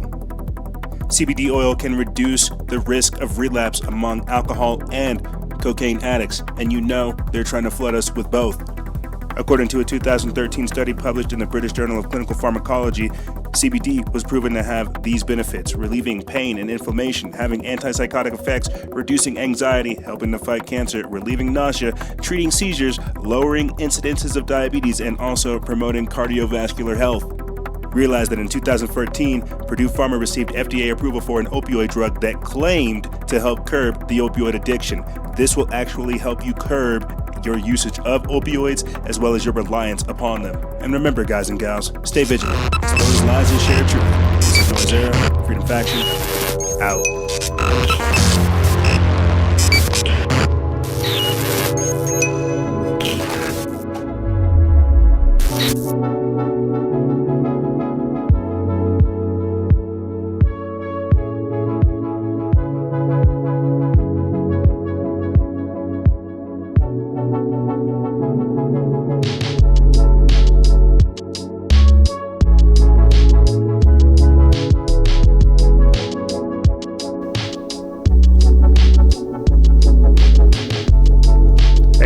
going on.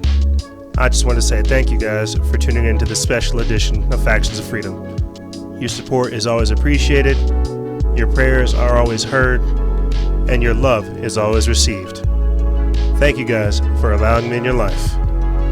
Stay vigilant, expose lies, and share truth. This is Noise Era, Freedom Faction, out.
And we are back.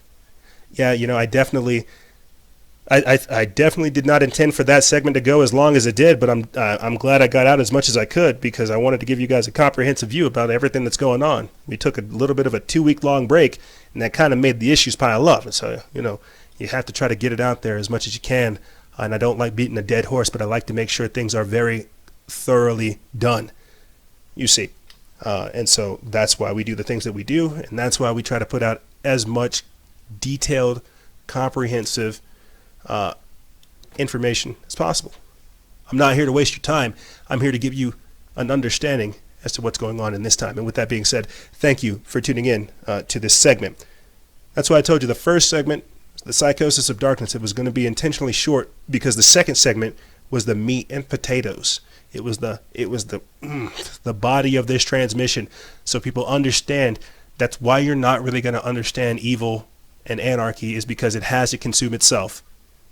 And once you get down that basic principle and pull back from there, then everything else begins to make sense. But in this segment, we're going to be talking about city smog becoming lethal, Harvard scientists, Monsanto, vegetarianism, and so much more. You know, we really live in interesting times. I think everybody can see that. If the previous segment didn't tell you that, let me tell you, we live in interesting times. And the reason I'm saying all this is people have to understand we are supposed to be going through a massive change right now. And the only way to obstruct this change is to hijack it and manipulate it. There's so much light. There's so much information in light. There's so much information. There's so much truth and so much stuff going on that, as I said before at the start of the transmission, people don't really understand their abilities in themselves, the chronological time period we find ourselves in, how prophecy is being fulfilled every day, you know, and so much more. And we've done shows on this as well, you know, how your consciousness is directly linked to light. But when I'm talking about the chronological events that we find ourselves in, the times that we find ourselves in, and why everything is happening, it's because of everything that I said in the first segment. We are developing new systems, new abilities, new methodologies, new senses, and new sense perceptions to deal with these with the next level of threats. And so, because this is an immutable fact, an immutable truth, the ones that understand this immutable truth try to hijack it for their own purposes. What I'm trying to say is we are being changed into something that we are not supposed to grow into. this segment that I'm going to talk about is how, remember I've spoken with you guys about predatory green capitalism, the whole stay woke phenomenon, making consciousness trendy, conscious consumerism, however you want to look at it. This is where we're moving.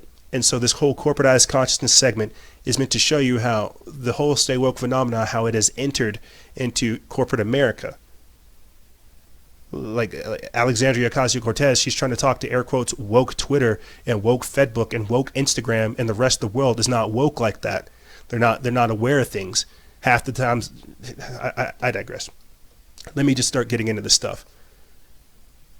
We're learning that there are different parts of humanity that require different energies and different types of access. And whenever we are living the lifestyle that we have, the lifestyles that we have right now, they are increasingly becoming detrimental to us. They are removing very simple natural rituals and very simple natural perceptions to understand things. And in doing so, they are changing us. I made this spicy meme right here. And it talks about how city smog is becoming lethal.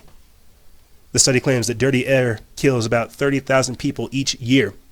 You won't hear Alexandria Ocasio-Cortez talking about this. It says new findings from the Imperial College of London estimates that air pollution causes heart attacks, strokes, and lung disease that kill over 30,000 Americans each year, which is about the same number of deaths from car accidents each year. So, mass shootings don't apply here. The study, published last week in the journal PLOS Medicine, found a connection between cardiorespiratory and excess particulate matter pollution, known as PM 2.5, is about 30 times smaller than the width of a human hair, comes from automotive power generation and industrial engines. Millions of Americans are inhaling PM 2.5 daily, which builds up in small blood vessels in the lungs and over an extended period of time can cause lung disease.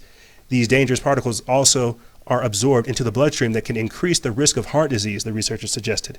Researchers noted that PM 2.5 levels have dropped in the last 2 decades, but in some areas around the country, the levels remain seriously high. Los Angeles remained one of the worst cities for PM 2.5, along with several regions in Arkansas, Oklahoma, and Alabama. Inner cities deemed low-income areas across the U.S. also had dangerous levels of PM 2.5. Researchers said this, quote, inequality and mortality burden occurred because of the low-income population was already prone to higher rates of pre-existing medical conditions. Quote, I think the big conclusion is that lowering the limits of air pollution could delay in the U.S. altogether tens of thousands of deaths each year. Majid Azadi, the study's lead author and professor at the Global Environmental Health, told CNN, air quality data between 1999 and 2015 at over 750 monitoring stations across the U.S. were cross-referenced with death records for cardiovascular-related diseases to determine the dangers of PM 2.5, the researchers noted. The government's acceptable PM 2.5 level is 12 micrograms per cubic meter of air. In 1999, Fresno County, California recorded 22 and it has a crazy old conversion here, but they're saying the numbers went up, and this is why California is basically trying to fix it. Now, my point behind reading that, showing you that indeed city smog is becoming lethal, that we're being affected by our environment, and that we have to start asking a deeper question as to what's going on. My point behind pointing that out to you guys is to show you that, boom, right here, Harvard scientists funded by Bill Gates are beginning to spray particles in the air into the sky in an experiment to dim the sun. And we've been talking about this basically since it came out towards the end of last year. Basically since the end of last year. And so I think everybody is already well aware of things like chemtrails and so much more. They're just going around actually conducting it now. They're spraying calcium carbonate in the sky. They're spraying chalk in the sky. So if these particuli are having detrimental effects in our lungs, respiratory diseases, what do you think this is going to do? What do you think spraying chemtrails all over the sky is going to do to your body over time? Going to dehumanize you, degenerate you, and eventually depopulate people. There was a heat wave just this past week. It's like it's put like 50,000 people, I think it's like 50,000 people in the hospital, and like 60 people died from these heat waves. And so I've been talking about this since hurricanes Maria, Katia, Irma, and Harvey, that because during that time frame as well, they were also spraying chemtrails heavily, using AC-130s loaded with like these chemical dispersions. they're spraying these types of chemtrails to combat the weather, cloud seeding and things like this, it's going to have a snapback reverse effect on us. You know, we've talked about how in middle America, crops are basically flooding. My point behind pointing out all these environmental abnormalities is this is what happens. So not only is it going to have a detrimental effect upon the populace, but it's also going to have create an adverse reaction in our environment. You see, but here, let's go even farther. So because they are beginning to spray our environment with all of these deadly toxins, well, guess what? The United Nations has decided to push a Gaia worshiping program saying that humans must become vegetarians in order to stop climate change by 2050. So there you have it. There's Agenda 21, 2030, and 2050, all lined up for you. You guys remember Charles Casson of Truth is Terrorism? Remember whenever he told you that veganism was an agenda? Well, this is it. They're saying that you have to become a vegetarian to save Earth. These are the days of creating those eco-fascists that I talk about all the time. The ones that chastise you for eating meat. They will beat you up in the future for having a sliver of bacon because the life of an animal is more sacred than your own. Let me get into this article. It's by Jeffrey Grider of Now the End Begins. They put this up August 5th. It says the world must turn to vegetarianism with plant-based diets to stop climate change. A United Nations report has warned. Climate change and the worship of the earth as the mother goddess is quite popular in our day. The New Agers who practice this ancient pagan religion call it Gaia, but they are not the only ones. Earth worship is a favorite sermon topic of Pope Francis in Rome, for all major universities and colleges here in America, and for the demonically powered United Nations in New York City. Quote, professing themselves to be wise, they became fools, and changed their glory of the uncorruptible God into an image, made like to corruptible man, and to birds, and four-footed beasts, and creeping things, who changed the truth of God into a lie, and worshipped and served the creature more than the Creator, who is blessed forever. Amen. Romans chapter 1, verses 22, 23, and 25. Humans must adopt a vegetarian agenda, or a vegetarian or vegan diet to stop climate change. This next part comes from the Daily Mail, UK. It says, our food system accounts for 25 and 30% of greenhouse gases and is choking the life from fresh and coastal waterways with excess nitrogen. In order to feed the predicted 9.8 billion people on Earth in 2050, the world will need to produce 56% more food compared to 2010. If the level of meat and dairy consumption rises in line with current food habits, 6 million square kilometers, or 2.3 million square miles, of forests would need to be converted for agriculture, an area twice the size of India. Johan Rockström, former director of the Potsdam Institute for Climate Change Impact Research, said, quote, to have any chance of feeding 10 billion people in 2050 within planetary boundaries, we must adopt a healthy plant-based diet, cut food waste, and invest in technologies that reduce environmental impacts. The great food transformation proposed in the report is at odds with other schemes that aim to tackle greenhouse gas emissions. One report by the UN's Intergovernmental Panel on Climate Change, the IPCC, proposes to convert areas the size of India to biofuel crops or CO2-absorbing trees. I remember reading to you guys how in Atlanta they're actually coming up with a food forest as well, or a fruit forest as well. It's like 7 acres that are going to be used in Atlanta for a food forest versus like 56 million acres that's actually owned by the Chinese. But they're very, very correct. We need to start talking about consumption, reproduction, and what we're going to be doing with all this food waste. You know, that's why in France they've actually started making it illegal to waste food. And I'm sure, you know, people within the Midwest have noticed that some of those food shortages are happening with canned goods. So essentially what I'm trying to talk to you guys about in a roundabout way is, yes, veganism is an agenda, but look at the societal and environmental factors behind why it will become an agenda, why the eco-fascists will get upset. You know, I forget who conducted a report from all these people who fly to these climate change meetings, what their carbon footprint is with all the private jets they're using. But that's the whole thing. It's a big joke. It's to put us down, get us used to being poor, put all this information out there, scare us and fearmonger us so that they can create an even more layered society. Give the serfs, the paysans, the peasants, give them plants. Give them, you know, Give them plants, give them nuts, give them fruits and veggies and stuff like that, while they have all the good stuff. You know, this is why they're coming out with lab-grown meat, plant-based diets, plant-based foods, and things of this nature. And I'm not against veganism in any kind of way. Heck, I'm having to try to eat more pistachios, walnuts, almonds, cashews, all these different types of things. It's funny because I literally talked about getting a portable blender, which you guys can find in our store. I talked about getting the portable blender that we have in our store so that I could start blending fruits in the morning to take all my nutrients and supplements. So I'm not against it, but what I am against is the organized rollout and the obeying of something. But that's a different discussion for a different day. But we need to begin to be having discussions about what the future looks like. And so while we're talking about all these things going on with our food, with our production, what we're eating, how it bioaccumulates, and so much more, check this out. As if Bayer and Monsanto didn't have enough problems. We put this up August 6th. It's from Sign of the Times. It says Monsanto owner Bayer to potentially become involved with vegan meat production. So there it is. And I'm going to refer back to this every single time that we bring up veganism and vegetarianism. That's why it's here right now, because Bayer and Monsanto getting involved in plant-based meats or vegan meat production is probably the most scariest thing I could think of, because I've talked with the audience about it. We've reported on it. Genetically modified children in Argentina who have been affected by Monsanto's herbicide Roundup, or their herbicide glyphosate, and how it has detrimental effects to the biology, epigenetic factors. And now these people want to get involved with vegan meat production. So again, let me just boil it down for you. I guess I'm seeing it as Bill Gates and Harvard are spraying all kinds of chemicals over the plants.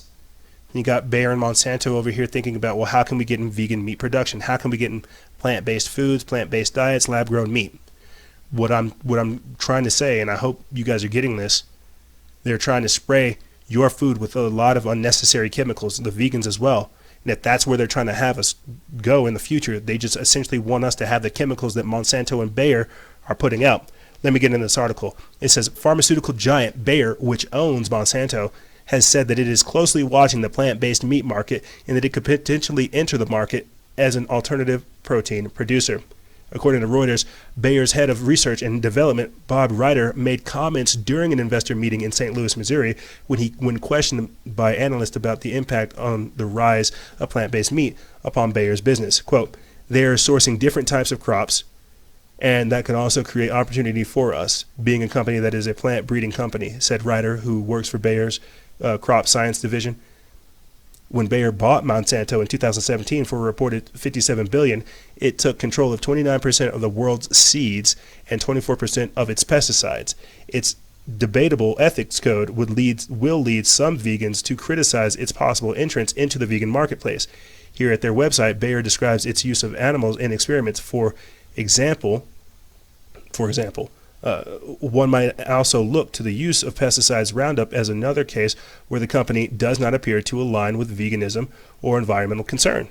Yeah, I think everybody inherently gets that. Monsanto and Bayer getting involved in anything that has to do with vegetarians' health is just, that's like giving the devil the keys to heaven. It's like, why would you do that? It's like, I can't think of like any other way to do it. It's like giving Hitler, it's like giving Hitler like all of the abilities to run like the concentration camps. Like, why would you do this? Like, I legitimately can't think of any reason to do this. My mind just starts thinking of like Soylent Green. But moving on, because we have to start wrapping this episode up for you guys to again put all this stuff into perspective for you. They're telling you, get away from meat. They're telling you these people who have poisoned countries are going to be getting into what you're getting away from when you're trying to stay away from meat. And that they're also going to be spraying the stuff to get you away from meat. Like, it's just crazy. They're saying they want to get you away from meat, get you to where you're eating plants, and then you're going to have an agriculture or a pharmaceutical company take over of those plants. And then just for some degree of separation, you're going to have academics and scientists, Harvard and Bill Gates, spraying those plants, you see. But it's just a chemical cocktail of craziness. But let me get into this next article that, again, shows you where they're going. Twisted. Sacrifice fat people for climate change and overpopulation. This is an article from Mikey Smith of Technocracy News. They put this up August 6th. And before I get into this, they will consider obesity to be a disease. They will consider people who are overweight to have mental health issues in the future. You see. And this article that I have attached to it as well comes from Collective Evolution. It's by Alana Kettler. It says, Harvard scientists suggest eating meat is not healthy and you shouldn't be eating it if you want to live longer. But let me get into this first article. It says the radical anti-human side of climate change fanatics is clearly seen in this BBC host suggesting that fat people should be shunned from healthcare and left to die in order to fight climate change. BBC host Michael Burek says the state should let fat people die to save the NHS money. Burek, who hosts Radio 4's The Moral Maze, said obesity should not be classed as a disease which encourages people to seek treatment on the health service. He added, quote, "You're fat because you eat too much," writing in the Radio Times. The host suggested allowing deaths due to obesity could be a benefit for society. The obese will die a decade earlier than the rest of us, he wrote. See it as a selfless sacrifice in the fight against demographic imbalance, overpopulation, and climate change. There it is. The formerly I Am Celebrity, Get Me Out of Here star queried Public Health England's claim that overweight and obesity-related health ill costs the NHS £6 billion a year. He wrote, quote, "Who can calculate how much an obese person would have cost him if they were slim? How much he or she cost if, instead of keeling over with a heart attack at 52, they lived to a ripe dementia-ridden age, requiring decades of expensive care? In any case, VAT on takeaways, confectionery, and fizzy drinks more than covers it. The freedom to make bad choices is what personal autonomy, indeed democracy, is all about. Who is to say that longevity is the ultimate goal in life? Give them the facts to make informed decisions. By all means, nudge all you like, but in the end, leave couch potatoes alone. They're weak, not ill." Meanwhile, researchers say getting patients to wear fat suits could reveal medical students' prejudices against overweight and obese people. Scientists at the University of Tübingen,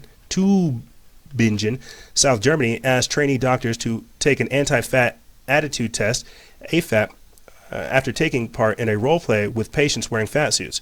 A total of 207 medical students took part in the study where volunteers helped simulate a meeting between a family doctor and a patient with diabetes.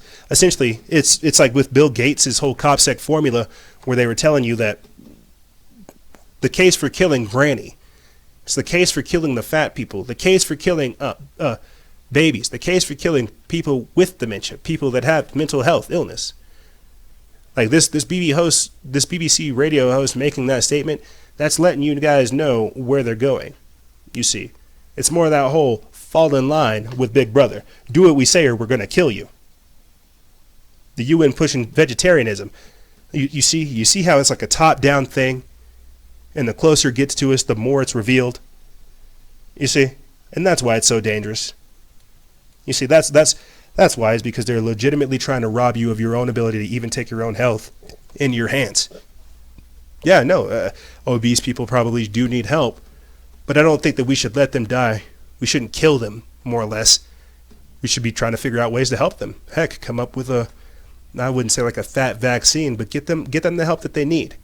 Don't just say kill them. But this is, again, more of that anti-human, depopulation, overpopulation mindset that's being promoted through the scarcity agenda that climate change promotes.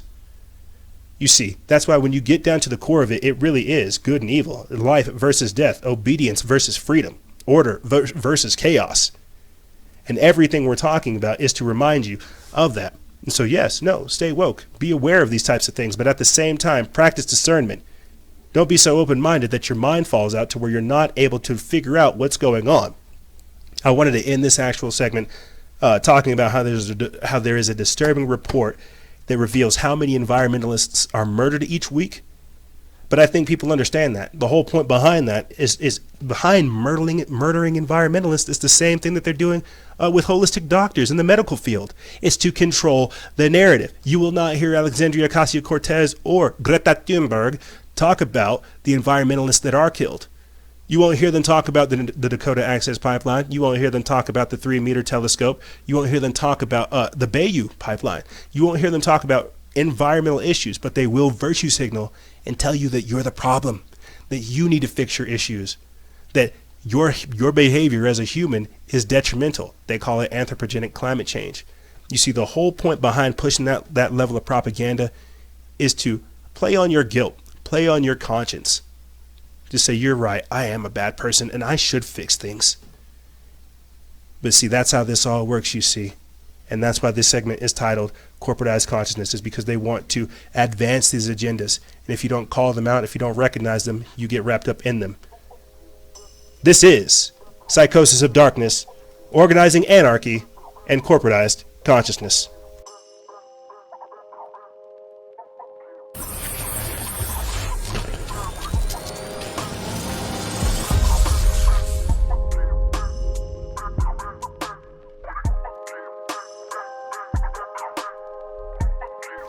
However, ladies and gentlemen, that's all I really have for you. I know we kind of went a little bit overboard, as we typically tend to do, but it's again to give you that deep, comprehensive view of what's all going on. I want to leave you guys with something that was left with me earlier in the week. They say knowledge without improvement is a sin. And everything we're talking to you good people about today is indeed to help you transform yourself, to help you get through the times that we're in, so that we can go to the next stage.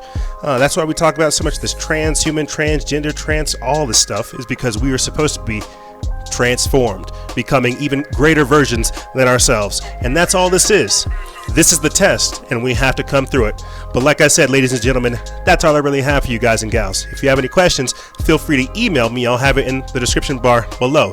Make sure you also check out the minicast that we did, as well as the episode, the Fellowship and Freedom episode we did with Dr. John A. King.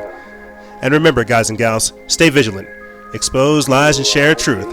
This is Noisera, Freedom Faction, out.